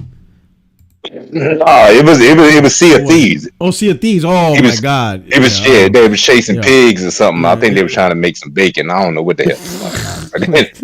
Anyway, OBJ I don't eat swine. I don't eat swine. So keep that shit away from me. I can see those games coming like those. I don't know, but the problem with that is, and maybe Xbox fanboys don't think that's too bad, right? Putting Hi-Fi Rush or whatever, you know, I don't care about the damn Hi-Fi. But the thing about that is, once you start doing that, it only takes one game. You put one game over there like that, or two games over there like that. You can't put that toothpaste back in the tube, but from then on, the question is going to be, okay, when is this coming to PlayStation? You see what I'm saying? So I could see them starting off basically just putting that head in. They're going to put the head in slow. You know what I mean? So they start off with something real small like that, you know, and maybe I could see them either raising the price of Game Pass or making a separate tier where their day one games, you're gonna basically in essence raising the price. They re-switch. Like the tier they are on now no longer includes day one, and if you want day one, you have to pay an additional $10 a month. Like what Amazon's doing with their bullshit, with the ad shit. My wife got the screen today. She's like, "Babe, what's this?" I'm like, "Don't click accept, deny that shit." Click deny. She's like, "What happened?" I told her we're gonna start watching commercials. We going back to the '80s. Like, luckily we grew up in that life. We're gonna see these. Yeah, man, I'm up there watching an episode of Reacher and a goddamn commercial come on. I'm like, oh hell no, man. They want to pay $3 a month just so you can stop. Like they want to charge you extra for something you already had access to. Yeah, that's crazy, man. But like, that's the problem with all of these they all do it. That's why I like them, man. I don't like them, so I can see them raising the price of Game Pass in some form or fashion, you know, because believe it or not, it's that shit got to be losing them a lot of money. And on top of that, you make that 80 something $80 million investment behind that. Something is coming. I'm telling you. Yeah. So I don't know exactly what it is, but I could definitely see like Hi-Fi Rush, the Sea of Thieves thing, even though it's just so crazy. Sea of Thieves trash. Oh my lord. You know what I'm saying? I can see that coming, and I can see them raising Game Pass. Now, if it's more than that, oh my lord, people are going to be jumping off of bridges around here, man. You know, could you imagine if they did put one of them big ones, like if they put one of the big three over there, right? The Halo Gears, or for which they're not really big anymore. I don't understand. Yeah, it's more legacy. Yeah, I mean, Gears is still my favorite franchise on the Xbox. It's definitely my favorite Xbox franchise. So, I would play through that shit again for sure. Yeah. You know what I mean? But yeah, I could see it going that way. If they come out and they just be like the whole slate, that I mean, good lord, I don't even know. Do you? Okay, let me ask y'all a question. Do y'all really want that to happen though? I've already answered for the console gaming landscape, would you want Microsoft to actually put all their exclusives? Actually, being personally, no. On PlayStation, no. Actually, no. I'm gonna answer. If anything, I've been saying for the last 7 years they need to go back. Like, I got the PC that's already far gone, but don't do things like make PC exclusives. Stop doing that. I don't give a shit if these type of games are meant for PC. Then stop making them. Then don't make them. No more. You're done. World of Warcraft, you bought that. I got it. You gotta keep that game. I got it. But stop making new content that you can only play on PC, because that's not an ecosystem no more. You broke what you defined as an ecosystem by avoiding. You got to stop making games that no longer is on the box. That's number one. So stop doing that shit. Number two, fucking make your box look good. Stop doing shit like, it's a creative decision that Starfield's only 30 FPS. Yet you can play that game at 60 FPS on a fucking handheld. Stop doing that shit. Stop it. Stop doing shit that makes your fucking console look stupid. Like, stop. Like, just stop. And if you do, let's say if you absolutely want to make a game that's exclusive, right? Absolutely want to make a game that's exclusive, the console gets it. Every time. Not PC. Console gets the exclusives all the time. And if a game is very challenging in development, where the Xbox, like if you're first party, and the Xbox, you need more time, whatever, then delay the PC version, focus on the Xbox, get it out, and then tell people, hey, the PC version is going to come later on. But we didn't have the manpower, the personnel or the resources to do both. Because if we did, both versions will look bad. Like Redfall. What they should have done, if they didn't want to cancel it, delay the PC version, focus on the console version so that version comes out pristine, then release it. I mean, hell, if Rockstar does it, why wouldn't you do it for your own box? Man, you see what I'm saying? Man, you see what I'm saying? The PC is very important to Xbox, though. If they didn't have I understand. PC, I get it. But here's the thing, though. Yeah, I get it. But the thing is, the Xbox is their console they built, and so they're the ones responsible to make it look good. That part of they don't give a damn about that console. I would probably still have gotten an Xbox, even though it's day and day on PC. If they you got the Xbox Series console, you a better man than me. I got the Series. And look, I didn't have this. My second one. The first one I got at the beginning, at the beginning of the generation, I got one of them, and then I sold that motherfucker quickly, right? And then this past holiday, they had that joint going for like $350. I said, "Damn!" It was one of them impulse buys. I was like, "Damn, that's too good to be true." So I bought it again and they touched that bastard. And then and now you're like, now I see why it was $350. I see why $350. Fuck. But you see, then I was like, maybe at least, you know what I'm saying, I can look forward to Indiana Jones. Then they showed that hoe in first person. I'm like, God damn. This whole ass game. I can't catch a break. Like, I can't catch a break. Time to resell it. Or you can resell it for $250 now. But here's the thing. So like if they actually put effort to at least make the console look good, like bro, even look at the Series X, I'm like, man, you're not even doing shit as my 1.5 T-flop console's doing. My shit's not full RDNA. And my games, like first party, you could play with VR, HFR. They have more performance options. But yet on Xbox, they have the balls to say, hey, you're going to play this game at 30 frames and you ain't going to do shit about it. No performance options. I'm like, what the fuck? Or imagine me watching a show, PC exclusives. Like, what the fuck? Like, bro, like, I wouldn't be able to take that bullshit. That's why I'm like, yo, this console, sorry, bro. Like, yo, you it don't even matter what they do, dog. Like, bro, like, if they actually focused and made it its number one priority, sure, put the games on PC, even day and date, but make sure you don't do stupid shit with your console that makes it look sorry. I'll be honest, that console looks sorry, bro. That's some sorry shit. It don't even matter at this point because the majority has spoken. They've lost the console war and they've lost it forever.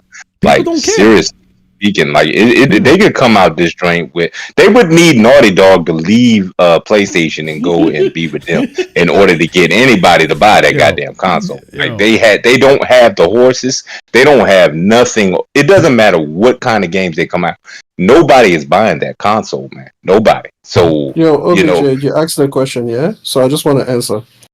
When it comes to, do I care about what Xbox does with regards to the industry as a whole? I don't care. Xbox has been irrelevant in my region of the world. Like the only place where Xbox even matters is like North America. Everybody else, like Europe, Australia kind of has like an Xbox presence thing, but okay, fair enough. But aside from these small little markets, it doesn't matter. Like, it's never been mattering. Like, it's been out for 20 years, and I can guarantee you the majority of gamers around the globe, except for North America, just do not care. It's been irrelevant this entire time. So it will be like coming to tell them that Ouya died. You're like, okay, like, was I supposed to have cared at some point? That's a great point. Like, we keep forgetting this is global, right? Yeah. It's global. So, like, you ask that same question to a German OBJ, and they're gonna look at you like, "What's an Xbox?" Like, yeah, like I heard my story when I moved, right? I know I said it multiple times. You ever heard my story because I lived in Germany, right? Oh yeah, I remember. About you the VR? said you was moving, and dude picked up that. And he picked up that damn Xbox. He was like, "What the hell?" Yeah, he's like, "What's this?" But that's not what's funny. The funny part is he knew what VR was. That's what I found funny. He had no issues recognizing the PSVR. He wrote it on the paper. That's right? wild, and then he knew what the serial number was at. Wrote the serial number down, right? Because certain items are high value. So when they inventory it, it was a separate piece of paper. But when he picked up my Xbox, he's like, I was looking at him like, I'm thinking in my head, I know he knows that's an Xbox. But that's what I'm saying. And it was a Halo terabyte. The thing said Halo on it. And he's like, what's this? And I'm like, that's the Xbox One. He goes, oh, so this is how it looks like. I was like, this shit is crazy. And that's why Microsoft are having the conversations they're having, because they see that, right? And like I said, I bought the Xbox, the 350 version, right? They also had the other one, the S, for like $150, and they still couldn't sell them shits, man. Yeah, so this is what I'm saying. No matter what they come out and do on Monday, Tuesday, whenever they come out, right? No matter what they do to sugarcoat any of this stuff, and it could be like what I said, the Hi-Fi Rush or whatever, 2 little small games or whatever, right? Eventually, like in the back of your head as a Xbox fan, you have to know that sooner or later the whole shit is going to drop, because I know how they can say the situation is not going to get any better. There is no save. Trust me. I know how don't say once you go to $150, don't say bro. Yo, let me do the super chat real quick. Yeah. Love in Xbox Tears says, stop the cap. I want Xbox dead. It's over. He says, I'm done. The funny thing is, I don't even want Xbox dead. I'm just indifferent to them. But I know how they can save it. They can just come out and say they bought PlayStation. Oh, shit. They bought Sony. This dude. Hey, he's like, you know what? Buy PlayStation or buy Nintendo, or buy both. That's how you say it. I just don't want a console market where everything is going everywhere. You see what I'm saying? I don't like that shit. I don't like the potential of that shit. You see what I'm saying? Because I know how Sony is. Sony likes to get ideas from... I don't understand how it happens, but even though Microsoft be goddamn in last place all the time, when they do some dumb shit, a lot of times some of that shit trickles into Sony headquarters. You understand what I'm saying? like some of that shit trickles. You understand what I'm saying? They put all their shit on PC. What the fuck happened? They've been putting games on PC. I don't want to hear that shit. I want to hear that shit. Sony Online Entertainment.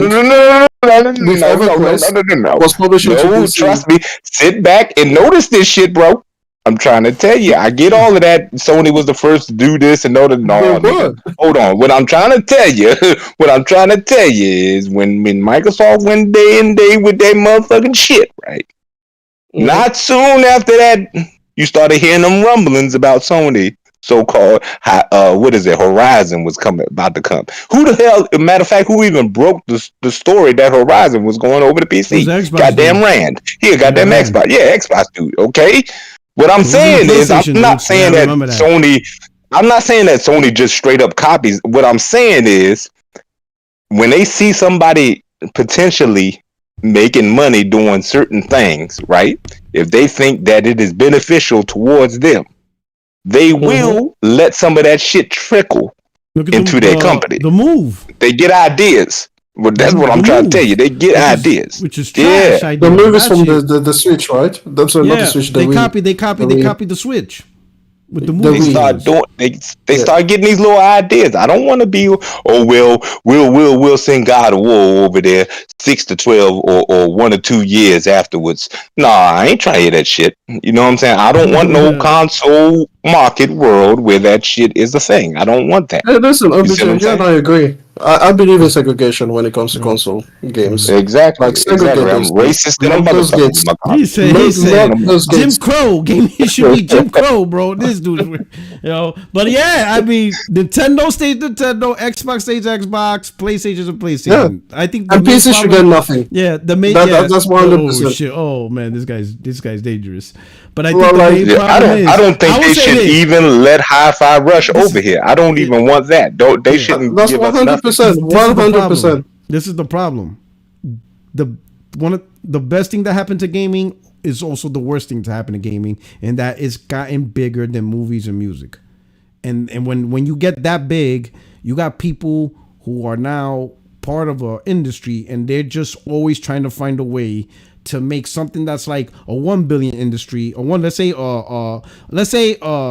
like a 600 million industry. How can we make it into 1 billion? Okay, how can we make it to 10 billion? How can we get to 20? How can we get to, like, it's never enough. It just has to get bigger and bigger and bigger. They're gonna want gaming to soon be $1 trillion industry, right? And when you have those type of people involved, they're not gonna stop, right? It will never be good enough, right? And when you want to expand that fast, that hard, and they know the key to that is software and reaching more people, and the console, it's not like look at the console, right?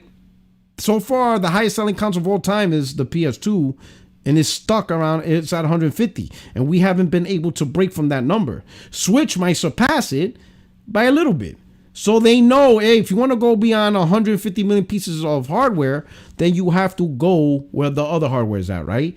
And so you ask yourself, okay, where is the hardware where you could put these games on? Well, for a while, it was only either console or PC. That's it. You were limited to that, right? And some consoles wasn't even worth porting, right? Like during the PS2 era, OG Xbox only sold 25 million. GameCube only sold 25 million. So some people are like, it's not even worth porting. So, PS2's 150 million, we're good enough there, right? But now with technology, eventually, like for example, like the iPhone 15 Pro is running Resident Evil 4. So more technology is getting more powerful. Cloud will eventually get better. And all these suits are seeing it as we can put the games we're developing that we're spending $200 million. We could put it on there because now the hardware is capable of running these games. And that's more people. And they're just going to be greedy, and they're just going to keep going, and they're just going to keep going because they're trying to take gaming to the next stage. They want it to be the next $1 trillion industry, or like the first $1 trillion entertainment industry. I guarantee they're greedy as fuck. Greedy as fuck. Soon that shit's going to be on your Apple Watch. If the Apple Watch could run it, it's going to be on there, bro. It's crazy. But I completely agree, man. Gaming's at its best when each platform has its own exclusive games tailored to this community, and I think that's where you truly, that's like a lot of people saying, oh man, all these games are the same. You're right, because all the gamers are on the same platform. There's no unique community no more.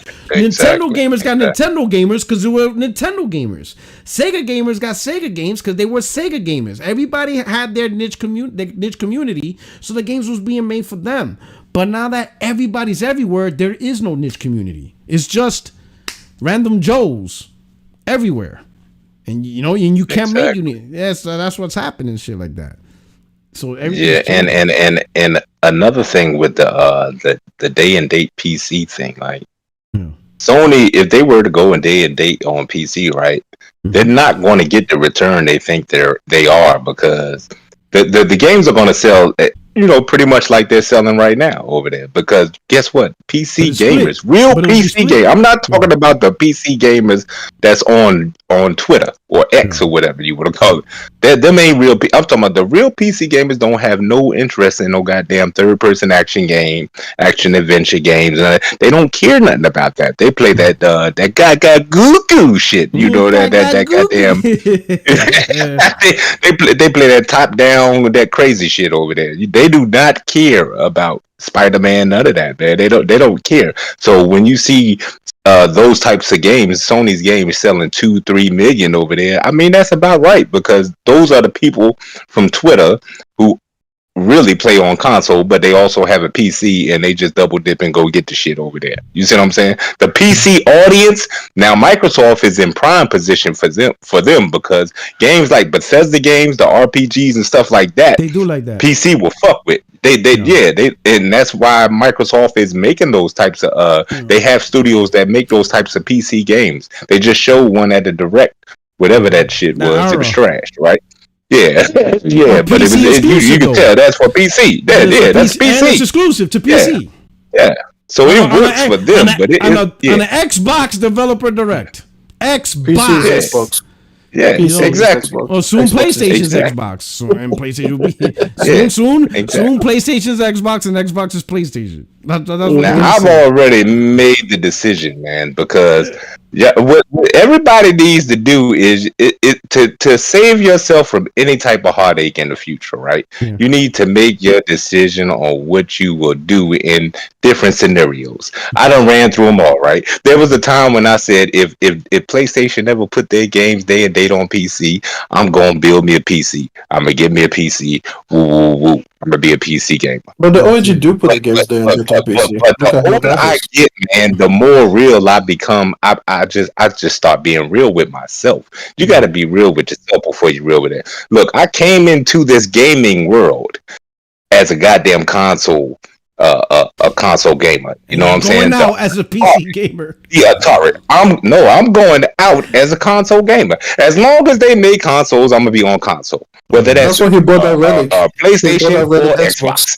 Either way, I'm going out on consoles. They're gonna have to stop making them. You're gonna be like I'm never gonna be a PC gamer. You're gonna be a violin. I'm never gonna be a PC gamer. It was a pleasure. No matter what happens. Yeah, I'm just not. I don't have no interest in it, right? Because as soon as I boot up my PC and a game crash or a game don't work, I can't get that motherfucker to work. I'm not. No, I will take a bat to that motherfucker. Okay, that's what I'm trying to tell you. I'm saving myself. No, I came in this gaming world as a console gamer. I'm going out of this gaming world as a. If they stop making consoles, then I just won't be playing no goddamn games. That's how that's gonna go. That's how I'm coming. Retro gamer. Because I don't trust, to be honest, I be thinking, I don't trust none of these companies, not PlayStation, not Xbox, Microsoft, none of them, the Nintendo, I don't trust none of them. Because we used to be able to speak with our wallets and stop things, but that stopped. They gonna do what they go, they're gonna do whatever they want to do now. They're gonna do whatever I trust these companies implicitly to do what makes them the most money. So when I see things like the tweet that Nicola has up there, where he's like, "Oh, PlayStation is going to put their, I guess, single player games there and date, since they're already putting live service games there and date on PC, right? So I guess the line is single player games now. The reason they want to do that is because they've said it themselves. They do not want to trade a console gamer for a PC gamer because you are far more valuable on their own hardware. And Sony is a hardware company, and Sony loves proprietary shit. Like it is amazing. Yeah. It is amazing to me that somehow Sony came out with the PlayStation 5, and it has the generic storage option, and Xbox has a proprietary one. Because if the world was not upside down, it should be the other way around, right? Like Sony loves controlling every single part of the hardware. And they are never going to risk a person not having a PlayStation. That's why this will look, I used to say that. I used to say that. I just can't say that now. With 100% confidence, I can't say that. Let me say it with 100% confidence. So even the PlayStation VR 2, right? People keep saying, "Oh, You should put that on PC. You should put that on PC. They are never going to put that on PC. Not because it wouldn't do great on PC. It might be the best the headset on PC, but they are not going to let you leave the ecosystem or go without the ecosystem. Why? They owe you nothing. So they would rather that the PlayStation VR 2 fails than put it on PC. Now, I will say that they definitely. Well, we all know that Sony is a hardware company, so they definitely have. They're investing in hardware more than anybody else right now with the VR, with the PS5, with the PlayStation Portal. There's rumors about a handheld coming out, and they got the PS5 Pro coming out. So they definitely backing the hardware. I know they all about that. I just sometimes I wonder if they still hold on. If they still view. Sometimes I wonder if they still don't, because I think they said it before, like they don't view PC as competition. They said that shit before, and that's when I started. I'm like, hold on. No, now see, this is what I'm saying. This ain't the same goddamn Sony, because the Sony I knew, they viewed every fucking body as competition. You know what I'm saying? I can tell you that Sony has they won't no goddamn PC before. but what I'm trying to okay, this is what I'm saying. During the goddamn PS4 generation, did you ever in your life think they was gonna start putting their shit on PC? I never thought about it, but when it came out, you never thought about it because you didn't see that shit happening. That's why. That's what I'm saying. This ain't the same. They're not the same. They not one. You can't say with 100% full confidence that they will. No. Let me say. Don't tell me what I can or cannot say with 100% confidence. Let me say. Yeah. I'm not trying to convince you. Do you have an Apple product? Yeah. Are you part of the Apple iOS devices? Nah, I don't fuck with them niggas. I do have an Apple phone, but I don't really fuck with them. Okay, sure. You know the AirPods, right? Super popular. Probably the world's most popular headphone brand, right? Do you ever try using those things with an Android phone? I think you can technically get them to synchronize, but then all functionality is lost. This is exactly how Sony would behave. Because Apple doesn't care to sell you more AirPods. They want you to be part of the ecosystem. So yes, they know that their AirPods have got the best marketing, have got the best popularity, the best brand recognition. They know that they could sell it to hundreds of millions of Android devices. But they don't care about that because making the money from the AirPods isn't the point. The point is that the AirPods is just another piece that keeps you locked into their ecosystem.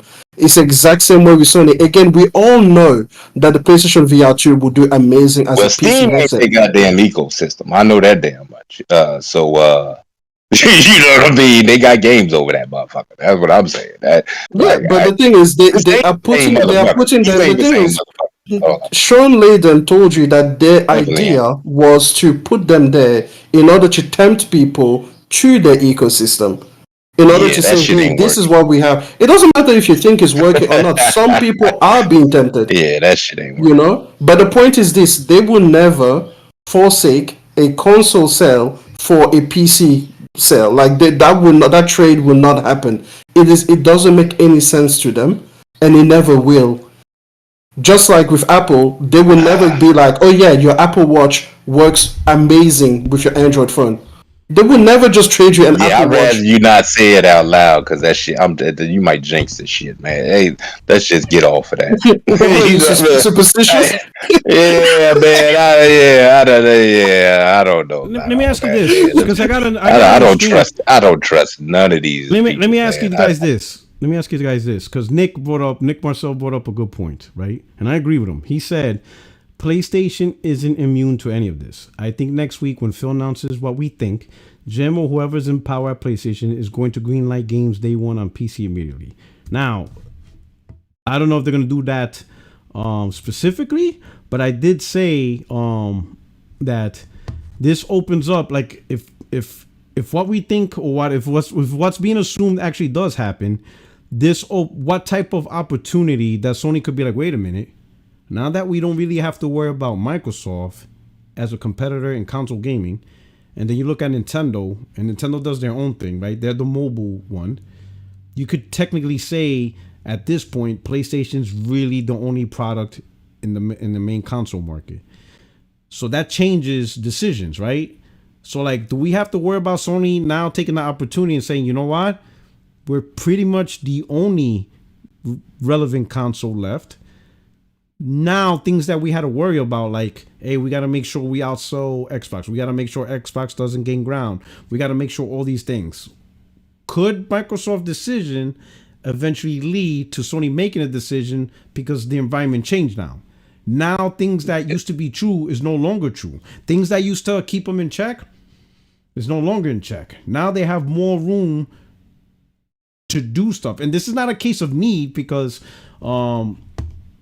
whatchamacallit, I think the reply was some people said, Sony doesn't need to put games day and date on PC. Well, it's not about need.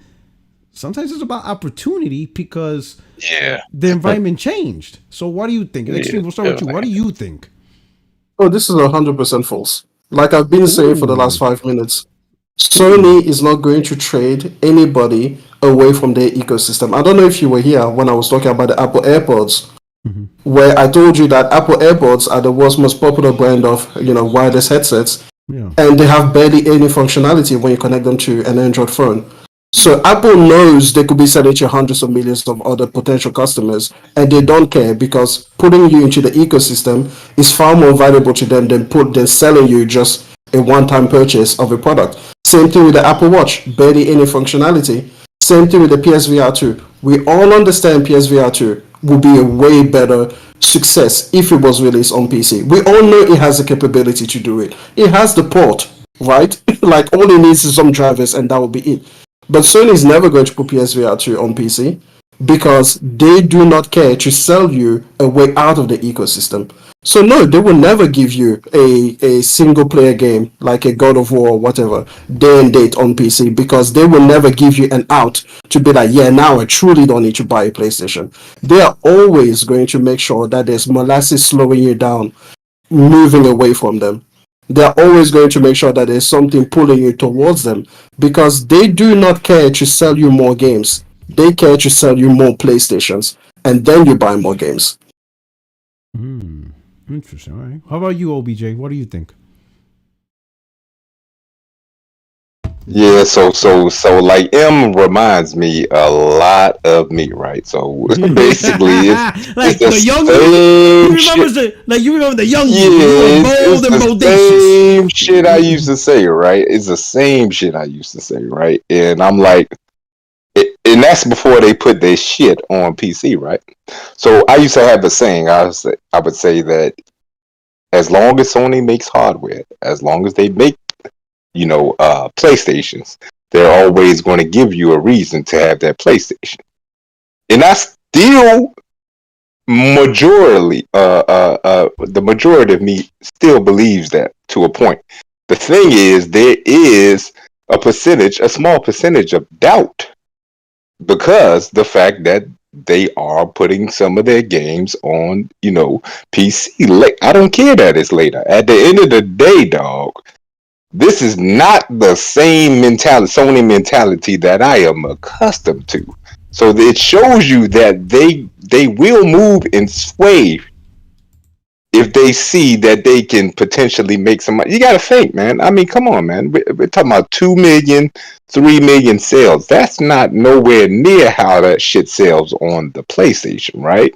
So they're just looking at that money as just extra money or whatever. You know what I'm saying? It's cool. It's extra revenue, whatever. It's not. They don't really have to put them shits over there, and they're putting them over there. I will not be surprised one bit if one day they do actually put them shits over there. Day and date now. I will not be surprised. It's like I want to believe that they will always give you that reason, and I think what it is that they're going to call the bluffs of all of us, right? Because at the end of the day, like I just told you, I came in here a console gamer. I'm going out a console gamer. I'm not going to PC. So I think they'll look at it like we may lose 10 million, maybe. You know what I'm saying? But we'll game them over there. We'll game them in sales of our games over there. So they're just looking at the money, man. So I wouldn't put it past it. Now the way Nick Marcel put it, they definitely ain't gonna do that shit immediately. Yeah. They're gonna put the tip in, just like Phil Spencer. They're gonna put the tip in. You know what I mean? So that's how they're gonna break it down. I hope it never happens. And I know people will hear that and be like, "Oh, listen to this console fanboy. He hopes that nobody gets to play his game." I mean, I've always been a strong proponent of exclusivity. I believe it. Look, everything has exclusivity. Netflix, Prime. Everybody has exclusivity. You need, if you're going to sell anything, you need to have something exclusive to your device or product.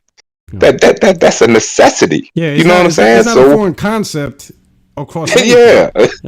I mean, gaming, it's got nothing to do with fanboy. Gamers are trying to change it. Like, bro, even the streaming services have exclusives. Like you got you got on Peacock. You got exclusives like Twisted Metal and stuff like that, right? Yeah. Paramount got Halo. Like, it's funny.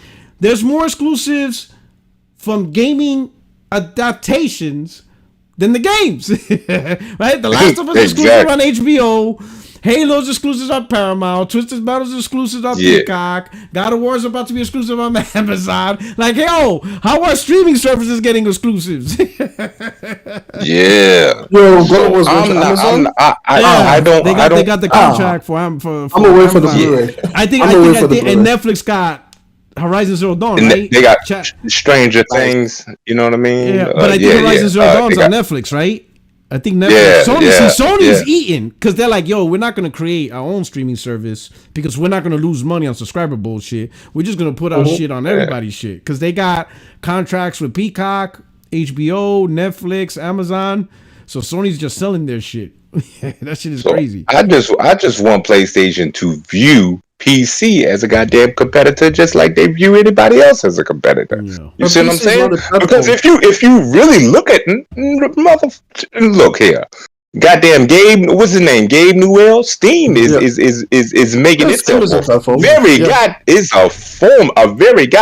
a powerhouse. You got to think they're getting Xbox games day one. They're getting Xbox games day one. They're getting Sony exclusives right now, months or years afterwards, right? Yes. So if they get the Sony exclusives day and date, oh man, that's a beast, bro. That's a powerhouse, bro. Steam won. Exactly. That's what I'm saying. Gabe Newell's like, man, I should have never went into game development. Fuck this bullshit.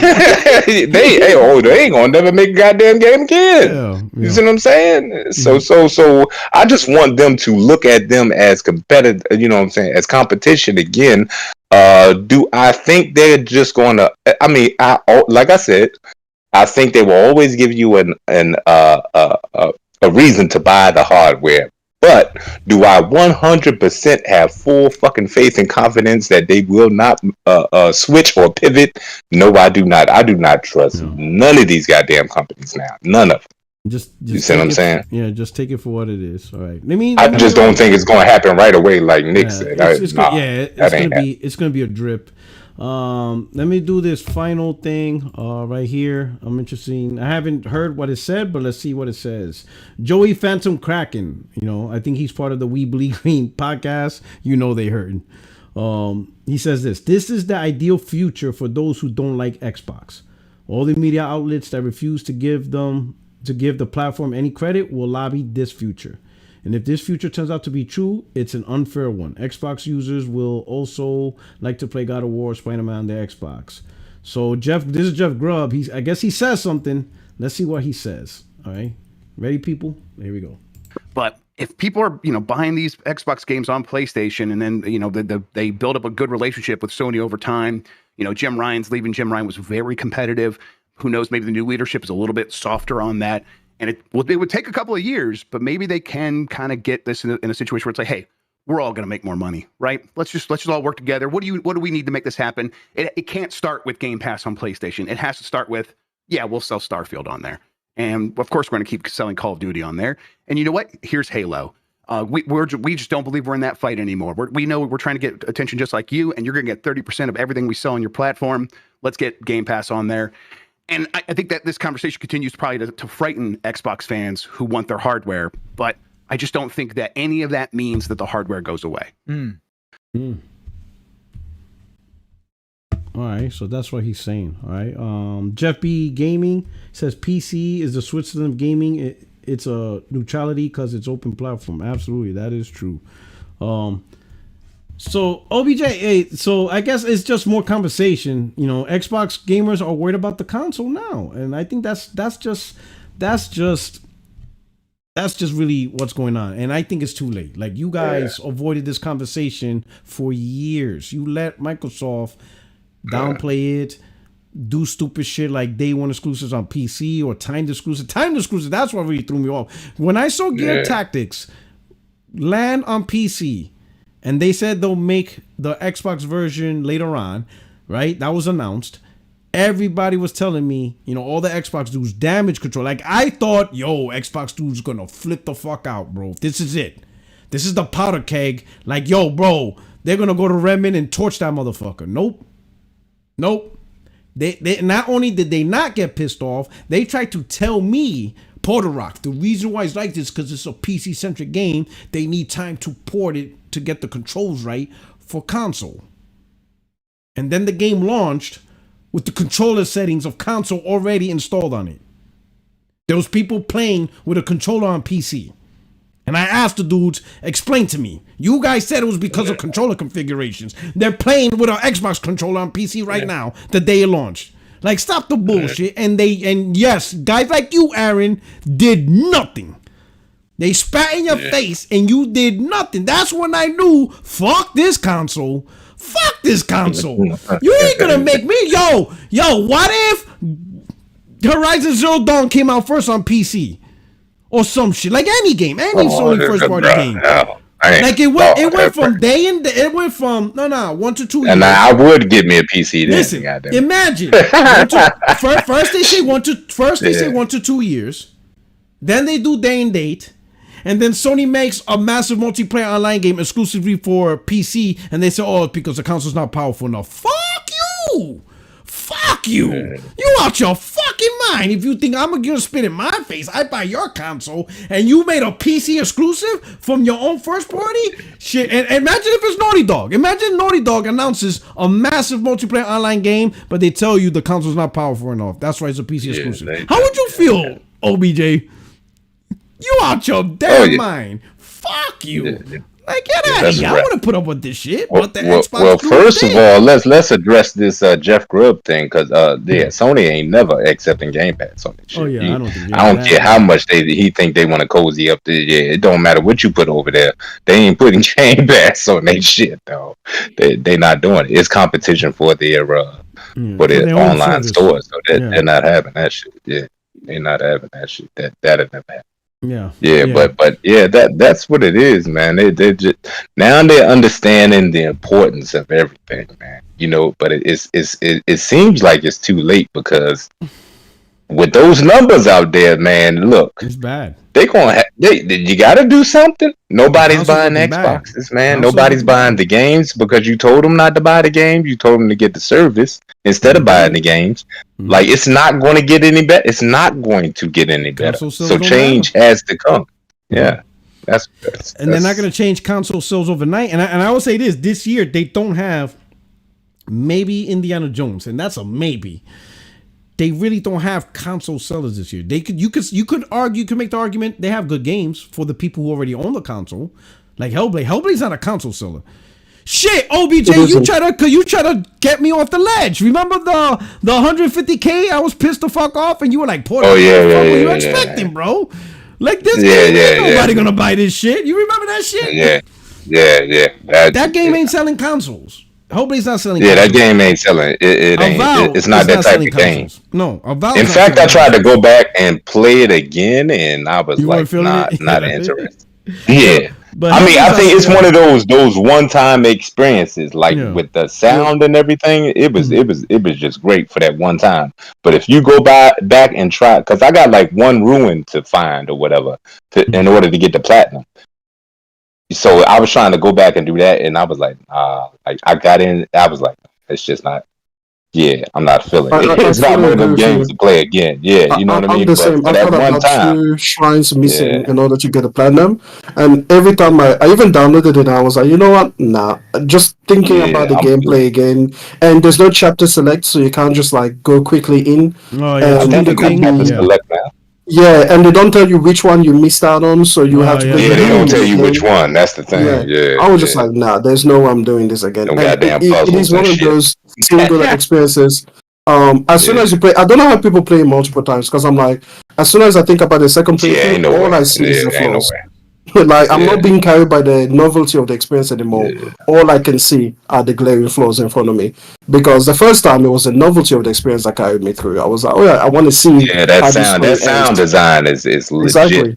Yeah, yeah, that was a first time experience in that type of atmosphere. You know what I mean? But Mhm. yeah, I'm good. I'm gonna play through the new one like probably once, and then that's gonna be a wrap for me. They ain't got no console sellers over there. Indiana Jones, hell no, man. Everything he done dropped lately, it been bombing like hell. So Oh, Globus yeah, first that's Uncharted? the only chance they had was making that joint third person. You know what I mean? To get some of us ponies over there. You know what I'm saying? but they fucked that up. They fucked that up. So yeah, it's a wrap on that one. I'm not even interested anymore in that shit, man. I don't understand. Like you had a layup. They missed the damn layup, man. How the hell you gonna make Indiana Jones first person? What kind of shit is this? I don't understand. I'm pissed off It's about because that, that's all man. they I could just don't do. understand. They're the Wolfenstein developers. Look, They're and using then the and then to Wolfenstein make engine. it worse is they mixed it up with third person. I'm like, bro, hold on, Yeah. man. Now you're gonna fuck with me. You know what I'm saying? Like, I don't do that. Don't do Yeah. that, man. Pull me out of third person and put me in first person. What kind of garbage is that, man? It don't make any sense, man. Microsoft just don't look. I be thinking they trying to outsmart themselves. They be, oh well, they're known for the over the shoulder third person over there. So go ahead and make this a little bit of third person with first. Like you're trying to outsmart yourself. Stop doing this dumb shit, man. Stop it. Stop it. Shout out to OBJ. Shout Yeah, out go to ahead, hold go on. ahead. Let me get the super chat. Shout out to JD Gamer. JD Gamer's a true soldier. He's back. He out there with King David, the last two man standing. He says, "Who's scared? I ain't never scared. Who are all these mustard heart Xbox you've been dealing with? Pathetic pork bacon ponies. Get some games, but not mine." He's holding. Man, on. I like that energy. I like that energy. He should be head of Xbox. That's it. He there. He fighting. He holding on. And it look like they done fucked up my boy Blade, man. Oh my lord, man. Oh, y'all shit. pissing me off right now, man. God Hold it damn, on, bro. man. You keep They got fighting, my bro. man in that art style and shit. That goo goo gaga. Yo, shit. Oh man, why you gonna be mean? Bullshit. Oh, man. No, what I was gonna say earlier is that I believe that third person should be the way that these games are presented, right? Especially action adventure games. However, I will say Especially this. licensed IP. Well, I'm gonna be honest. I can't be hypocritical, but I'll let you. I'm sorry for interrupting. No, I was gonna say this. If this game came out looking like Cyberpunk, people would excuse the first person. That's the thing. The thing is, it is a flawed presentation, and the first person perspective just highlights the flaws in the games. Now, when I saw that whip snap out there, I was like, nah, but there's no way you didn't get a whip animation right. I was like, there is no way. You're making me look at this whip animation that looks like something I cooked up in an afternoon. Like, what the hell is this? And you're putting it right in my face, so I can't even avoid it. You know? And you see the combat, man, the goddamn punches, and I'm like, that shit look goofy as hell.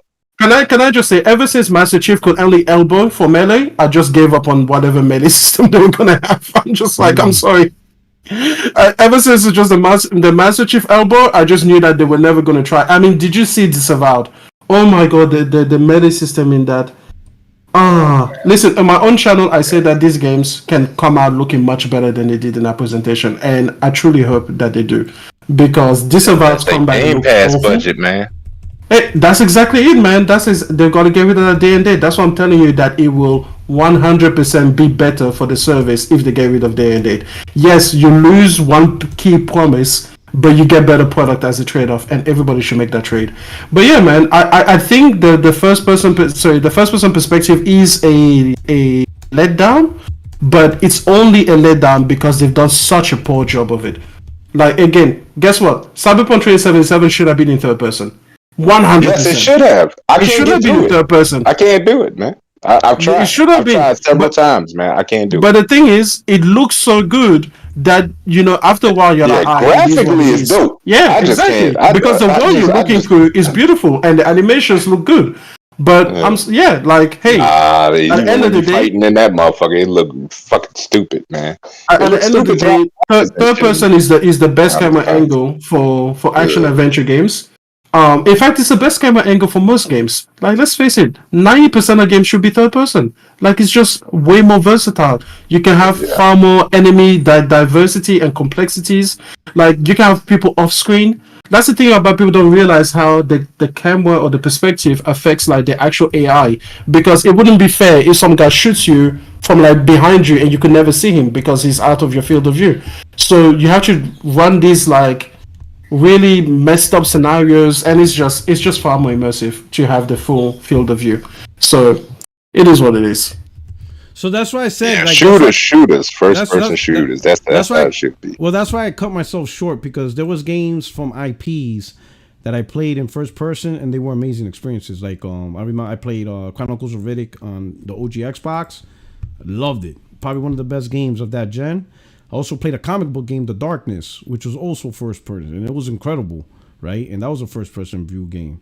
So that was also an amazing experience. So first person view, depending on the game, can be an amazing experience. I'm still gonna try Indiana Jones. I think the problem with Indiana Jones is games of that caliber will always not first person, like Uncharted, Tomb Raider, because they even got his likeness. Yeah. And you want to see him all the time. So I can understand. My main concern, right? I would love to have been third person, absolutely.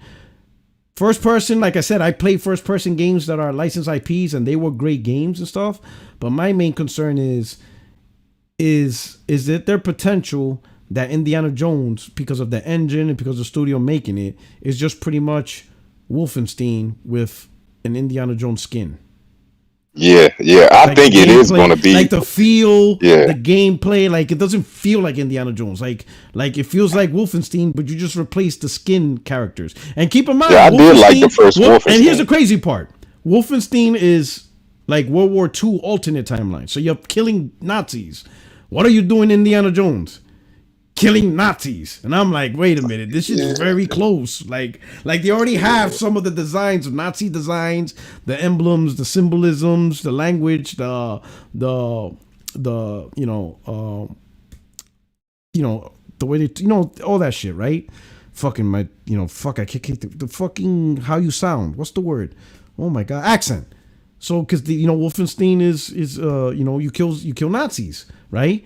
That's what I'm afraid of. That Wolfenstein, like Indiana Jones, is Wolfenstein, with just Indiana Jones skin and a whip, but the gunplay, the gun feel, the layout, the mission structure, all the things you do, like you will be like, wait a minute, this is like Wolfenstein Part 4, the Indiana Jones edition. Like, you know what I mean? That's what I'm afraid of. You're afraid that it'll be like Far Cry. Once you play them once, you play them all. Yeah, right? Yeah, it's going to be like a Goo Goo Gaga. It's going to be like that. Goo Goo Gaga and stuff like that, right? That's the reason that I haven't played Far Cry, right? Because, first of all, that's kind of going back to the first-person perspective. Like I said, you can only do so many things with AI, right? Like, you can't really revolutionize the gameplay. If it's a shooter game and it's in first person, you kind of shoot and you punch and that's it. Like, I guess this one they introduced a whip that again looks, from what we saw, they said it was pre-alpha, it was alpha footage or something. And I'm like, how are you in alpha if you're supposed to come out this year? That doesn't make sense to me. Unless we're seeing like a demo that is like 2 years old. I'm gonna try it, man. I got an Xbox. I gotta use that shit for something. You know what, OBJ? I'm just gonna say one thing: leave it turned off. Okay, I told this to Ramon. Leave it turned off. Bro, any game that box gonna get, it's gonna be on PlayStation. So what are you doing? Hey, Now, maybe Indiana Jones will be third person on That's PlayStation. cold. That's cold blooded, He said, man. That's he's cold. like, man, you paid $350 for something that was coming on PlayStation anyway. Hey, look, well, you know what I'll do? I'll use that drink to turn in for my PS5 Pro. Then you know, what I mean? There you go. Yeah, Team Pro, baby, Team Pro. There you go. Turn them. Yeah.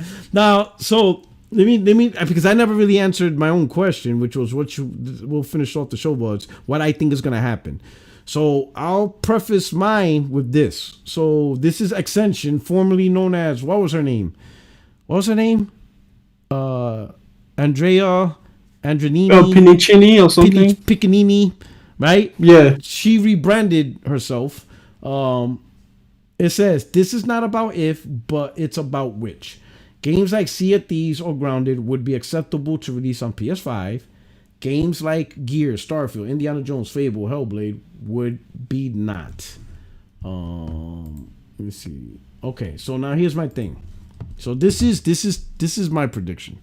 So my prediction is Microsoft's gonna announce that they're gonna word it in a way that yes, PlayStation and Nintendo is part of their ecosystem, and that's how they're gonna advertise it. They're gonna advertise it as if, just like they did with PC. Xbox is PC, PC is Xbox. Well, now, hey, PlayStation's Xbox, Xbox is PlayStation, whatever.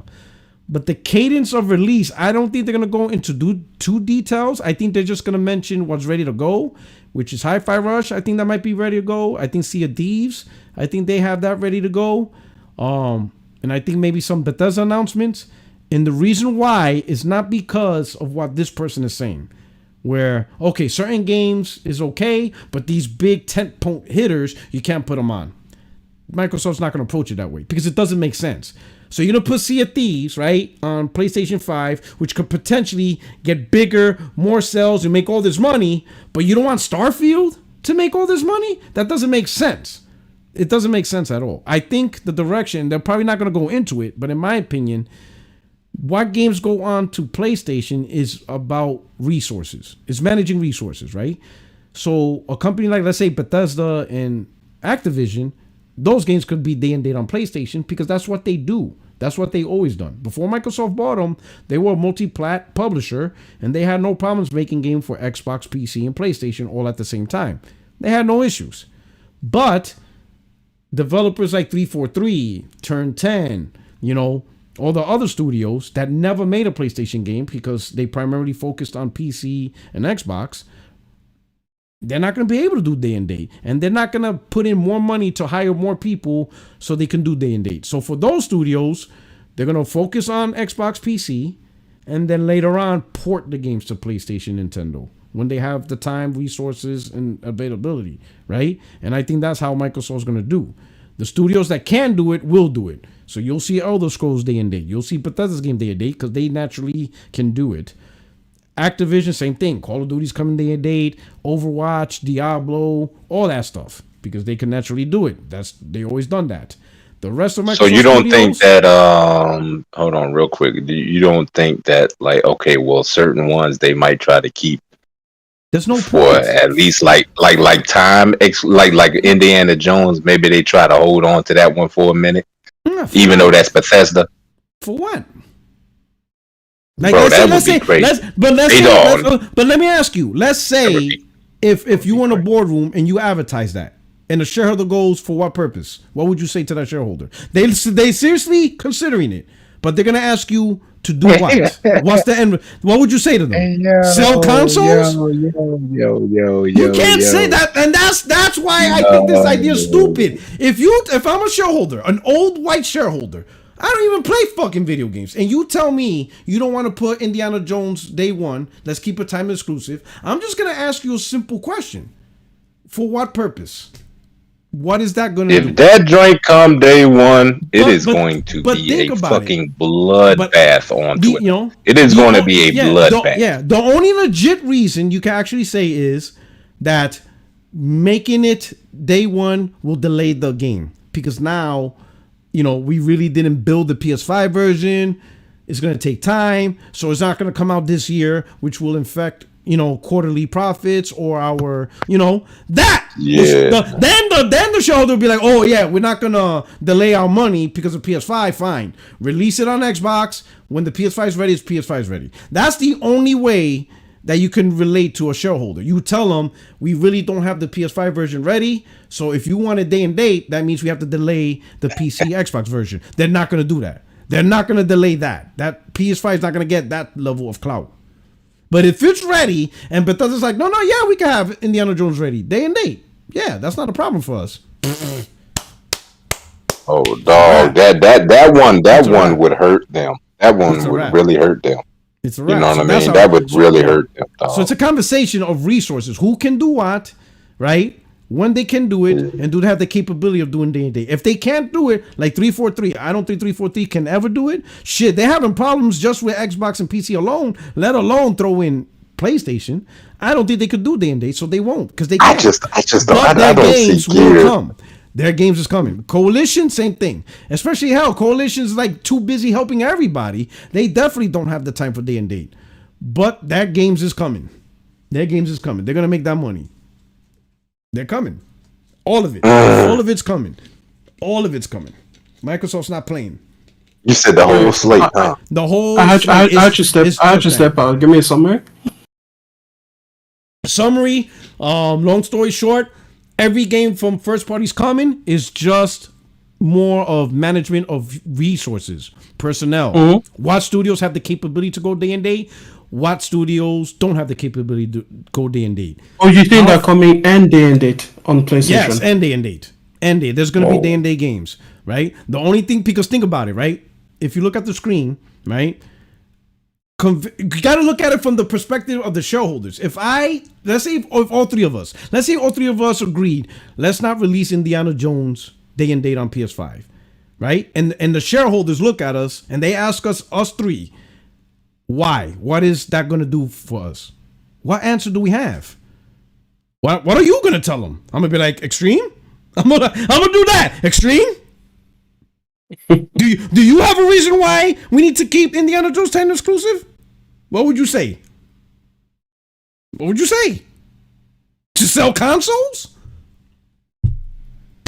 The only logical reason that I could think of, if I were to present a shareholder or Phil or Satya, I would say because the PS5 build ain't ready and we run the risk of delaying the PC Xbox launch. That they can understand. They'd be like, you know what? We're not delaying the Xbox PC launch. Fine. No day and date for Indiana Jones. We'll work on it after the fact. Cool. I win. But other than that, I can't say because we need to worry about console sales. Them motherfuckers will get security and beat the shit out of me and kick me out of the building if I say some stupid shit like that. They'll be like, have you not been paying attention the last 3 fucking years? And now I'll be like, I guess, man. I mean, listen, I don't want to be harassed by Xbox fanboys. That's my reason. That's my second reason. I'm afraid for my life announcing that. I fear for my life. No, actually, you should fear for their lives. You see what I'm saying? You gotta fear for their life on that one. It's their lives that are on the line because some of them are taking this hard. But think about it. Like we look at it, hey, keep it exclusive. We're talking from the gamer's perspective and stuff like that. But if I'm in a boardroom and they told me, do you think Indiana Jones should be day and date? I'm only gonna ask, hey, can you guys get it ready for day and date? And if Bethesda says yes, I'm gonna be like, yep, do it. I'm not gonna advocate, it needs to stay exclusive. Because then when they ask me why, I'm gonna look stupid. Cause maybe we could sell more consoles? Like, get the fuck out of here. I'll be fired. I'm trying to keep my 7-figure check. I'm making $2 million a year. I'm going to keep that shit. I'm not losing my job over this bullshit. Fuck no. I'm going to make the smart business sense. That will be my only question. Bethesda, will day and date interfere with development? If they say yes, I'll be like, that's the reason. We cannot delay the launch of Indiana Jones. It must come out this holiday. But if Bethesda goes, we good. Hell, we could get that shit pristine. That's wild. You couldn't have me running these goddamn. You couldn't have me running these companies, man. Because as soon as I got goddamn Call of Duty, that shit would have been exclusive. I didn't like. I'm not giving you shit, bro. They would have fired your ass. They'd be like, bro. Hey, dog. As soon as I got, if I was running that joint, though, I wouldn't have bought them without that happening. I wouldn't have bought them. I wouldn't have bought them at all. All them shareholders would be like, boy, you need to go. Nah, man. If you want to play Call of Duty, you gonna come over here and play Call of Duty. That's what you're gonna do. They would have treated you like Bobby Kotick. They'd be like, I'm taking all my games off of PC.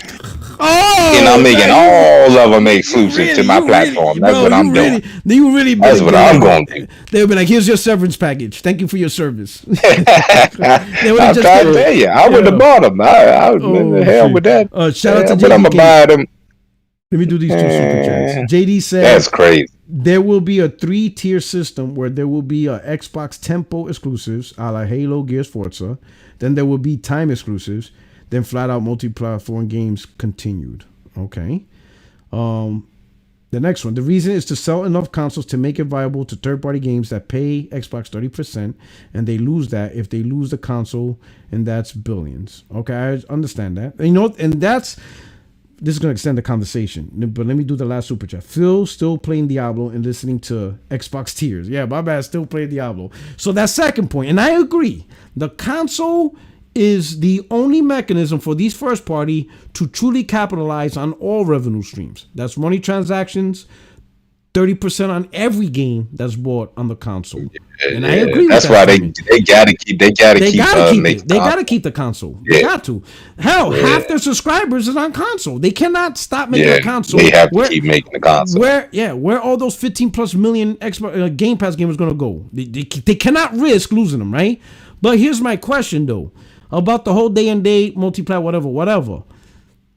Is the console or what they're doing still viable enough to make that decision? Meaning, we're going to still keep the big exclusive away from PlayStation. And I don't think, while the console still is selling, but it's not selling at the rate or at the quantity to justify, we're gonna put Hi-Fi Rush. And the reason why Hi-Fi Rush, I think, is one of the main games everybody agrees, is only because it's easy to port.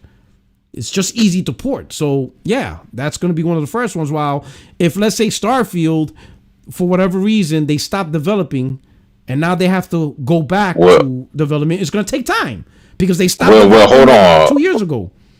I think it was Hi-Fi Rush because the person, whoever leaked it first, they were saying it was, I think people just made up their minds that it was Hi-Fi Rush because the person was saying that it was going to be a game that was a game of the year mentioned or something like that.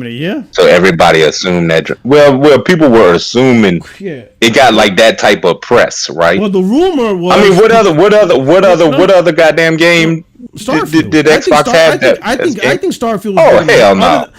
Other than that, brother man, listen.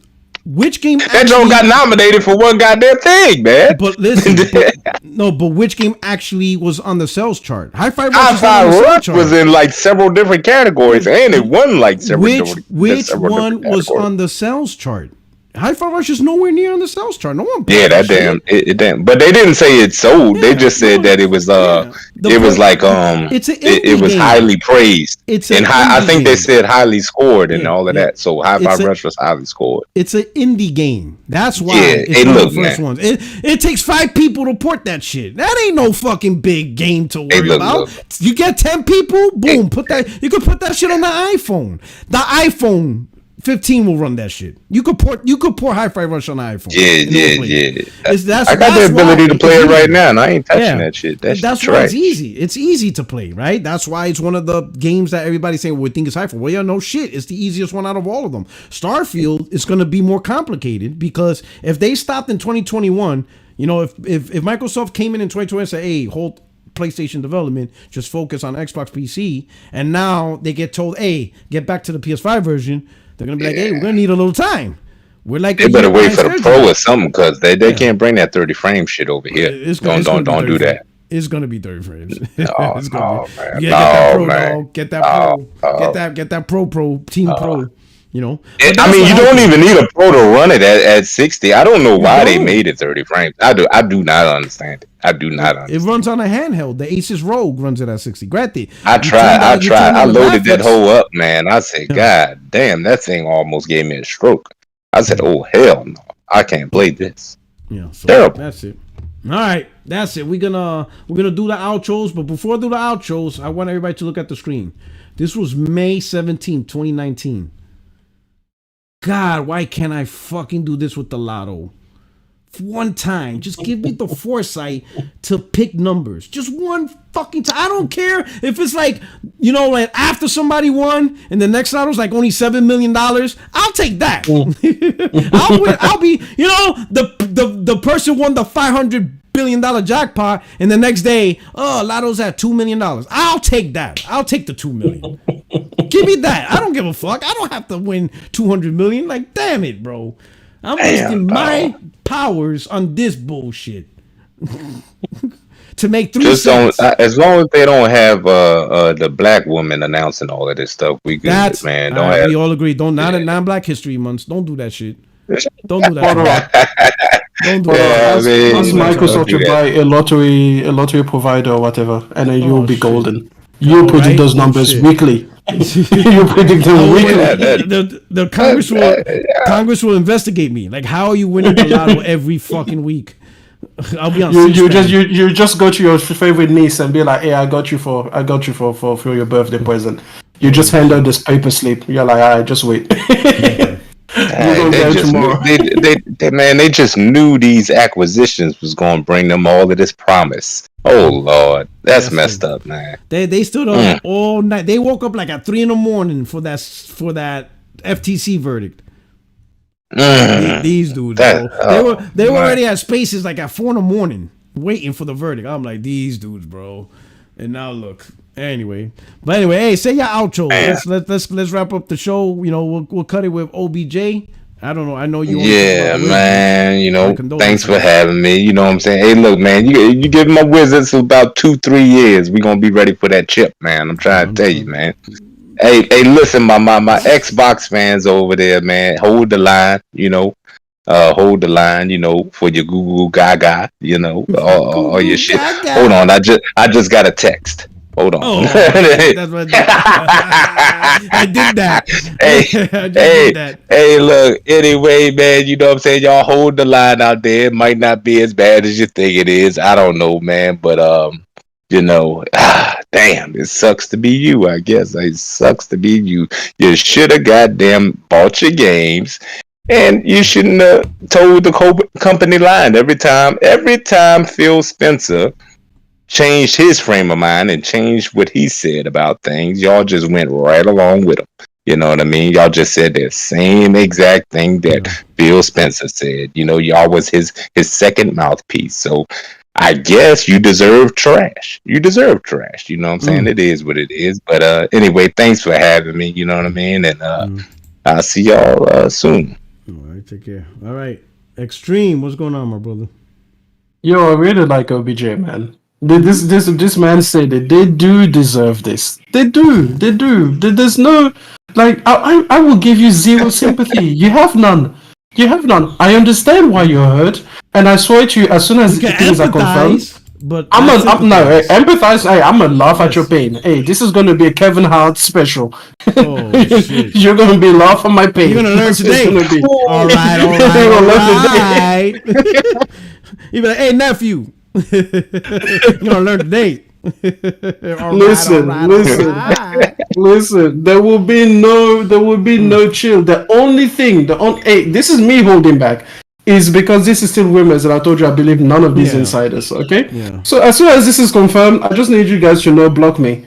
Just stop listening to the podcast. Don't watch my videos. But for today, you guys can go over on my channel and you can see a video talking about this, and it's actually very restrained. So you'll like it. It's safe for consumption. All right. Hey. So of course you got me. Your only friend is YouTube streets. predicting since 2019 that we're gonna enjoy Gears of War, play some Halo on the PlayStation 5.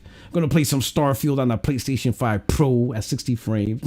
We'll see. We'll see how it goes. We'll see next week, man. But 2024 has kicked off insane. This is absolutely insane. But I hope you guys enjoyed the show. Hey, like, subscribe, share. Thank you so much for rocking out. Hey, you guys are the best. I hope you guys enjoyed the show. Thank you, panel. Thank you, Extreme. Hey, OBJ, thank you for coming through. Thank you, J-Dub. Hey, Craig, everybody else. I'll see you guys next week, and we'll see what happens. Hopefully, the verdict comes before Tuesday. Because if not, I'm delaying the show. I'm going to let you know right now. Wow. I'm delaying the show. If the verdict comes Wednesday, then 60 frames goes on Wednesday. No, I don't give a fuck. Listen. And if it's on Thursday, we're gonna hold the pre-verdict show on Tuesday, and we coming back Thursday for the verdict show. We gonna enjoy this shit. Come hell or high water, we doing this. All right. Yo, we're gonna talk about single player at some point. Hey, that's it. Yo. Yeah. Man, what they gonna do on their channels, man? God damn. I told them rebrand. Y'all need to rebrand now. Switch that shit up. So that way, motherfuckers about to be sportscasters up in here. Colt is Google Gaga for every platform now. He loving the platform. He loving the idea of playing on everything. Boy, he's all about it. You ain't noticing that? Motherfucker about to be a goddamn Steam Deck YouTuber. He's about every screen. He's about every screen now. Yo, he blocked the word console on his channel. He can't even say the word in his chat. That shit is gone. Yo, that shit is done. Oh, man. Hey, you guys take care. It's just over. It's different. Peace.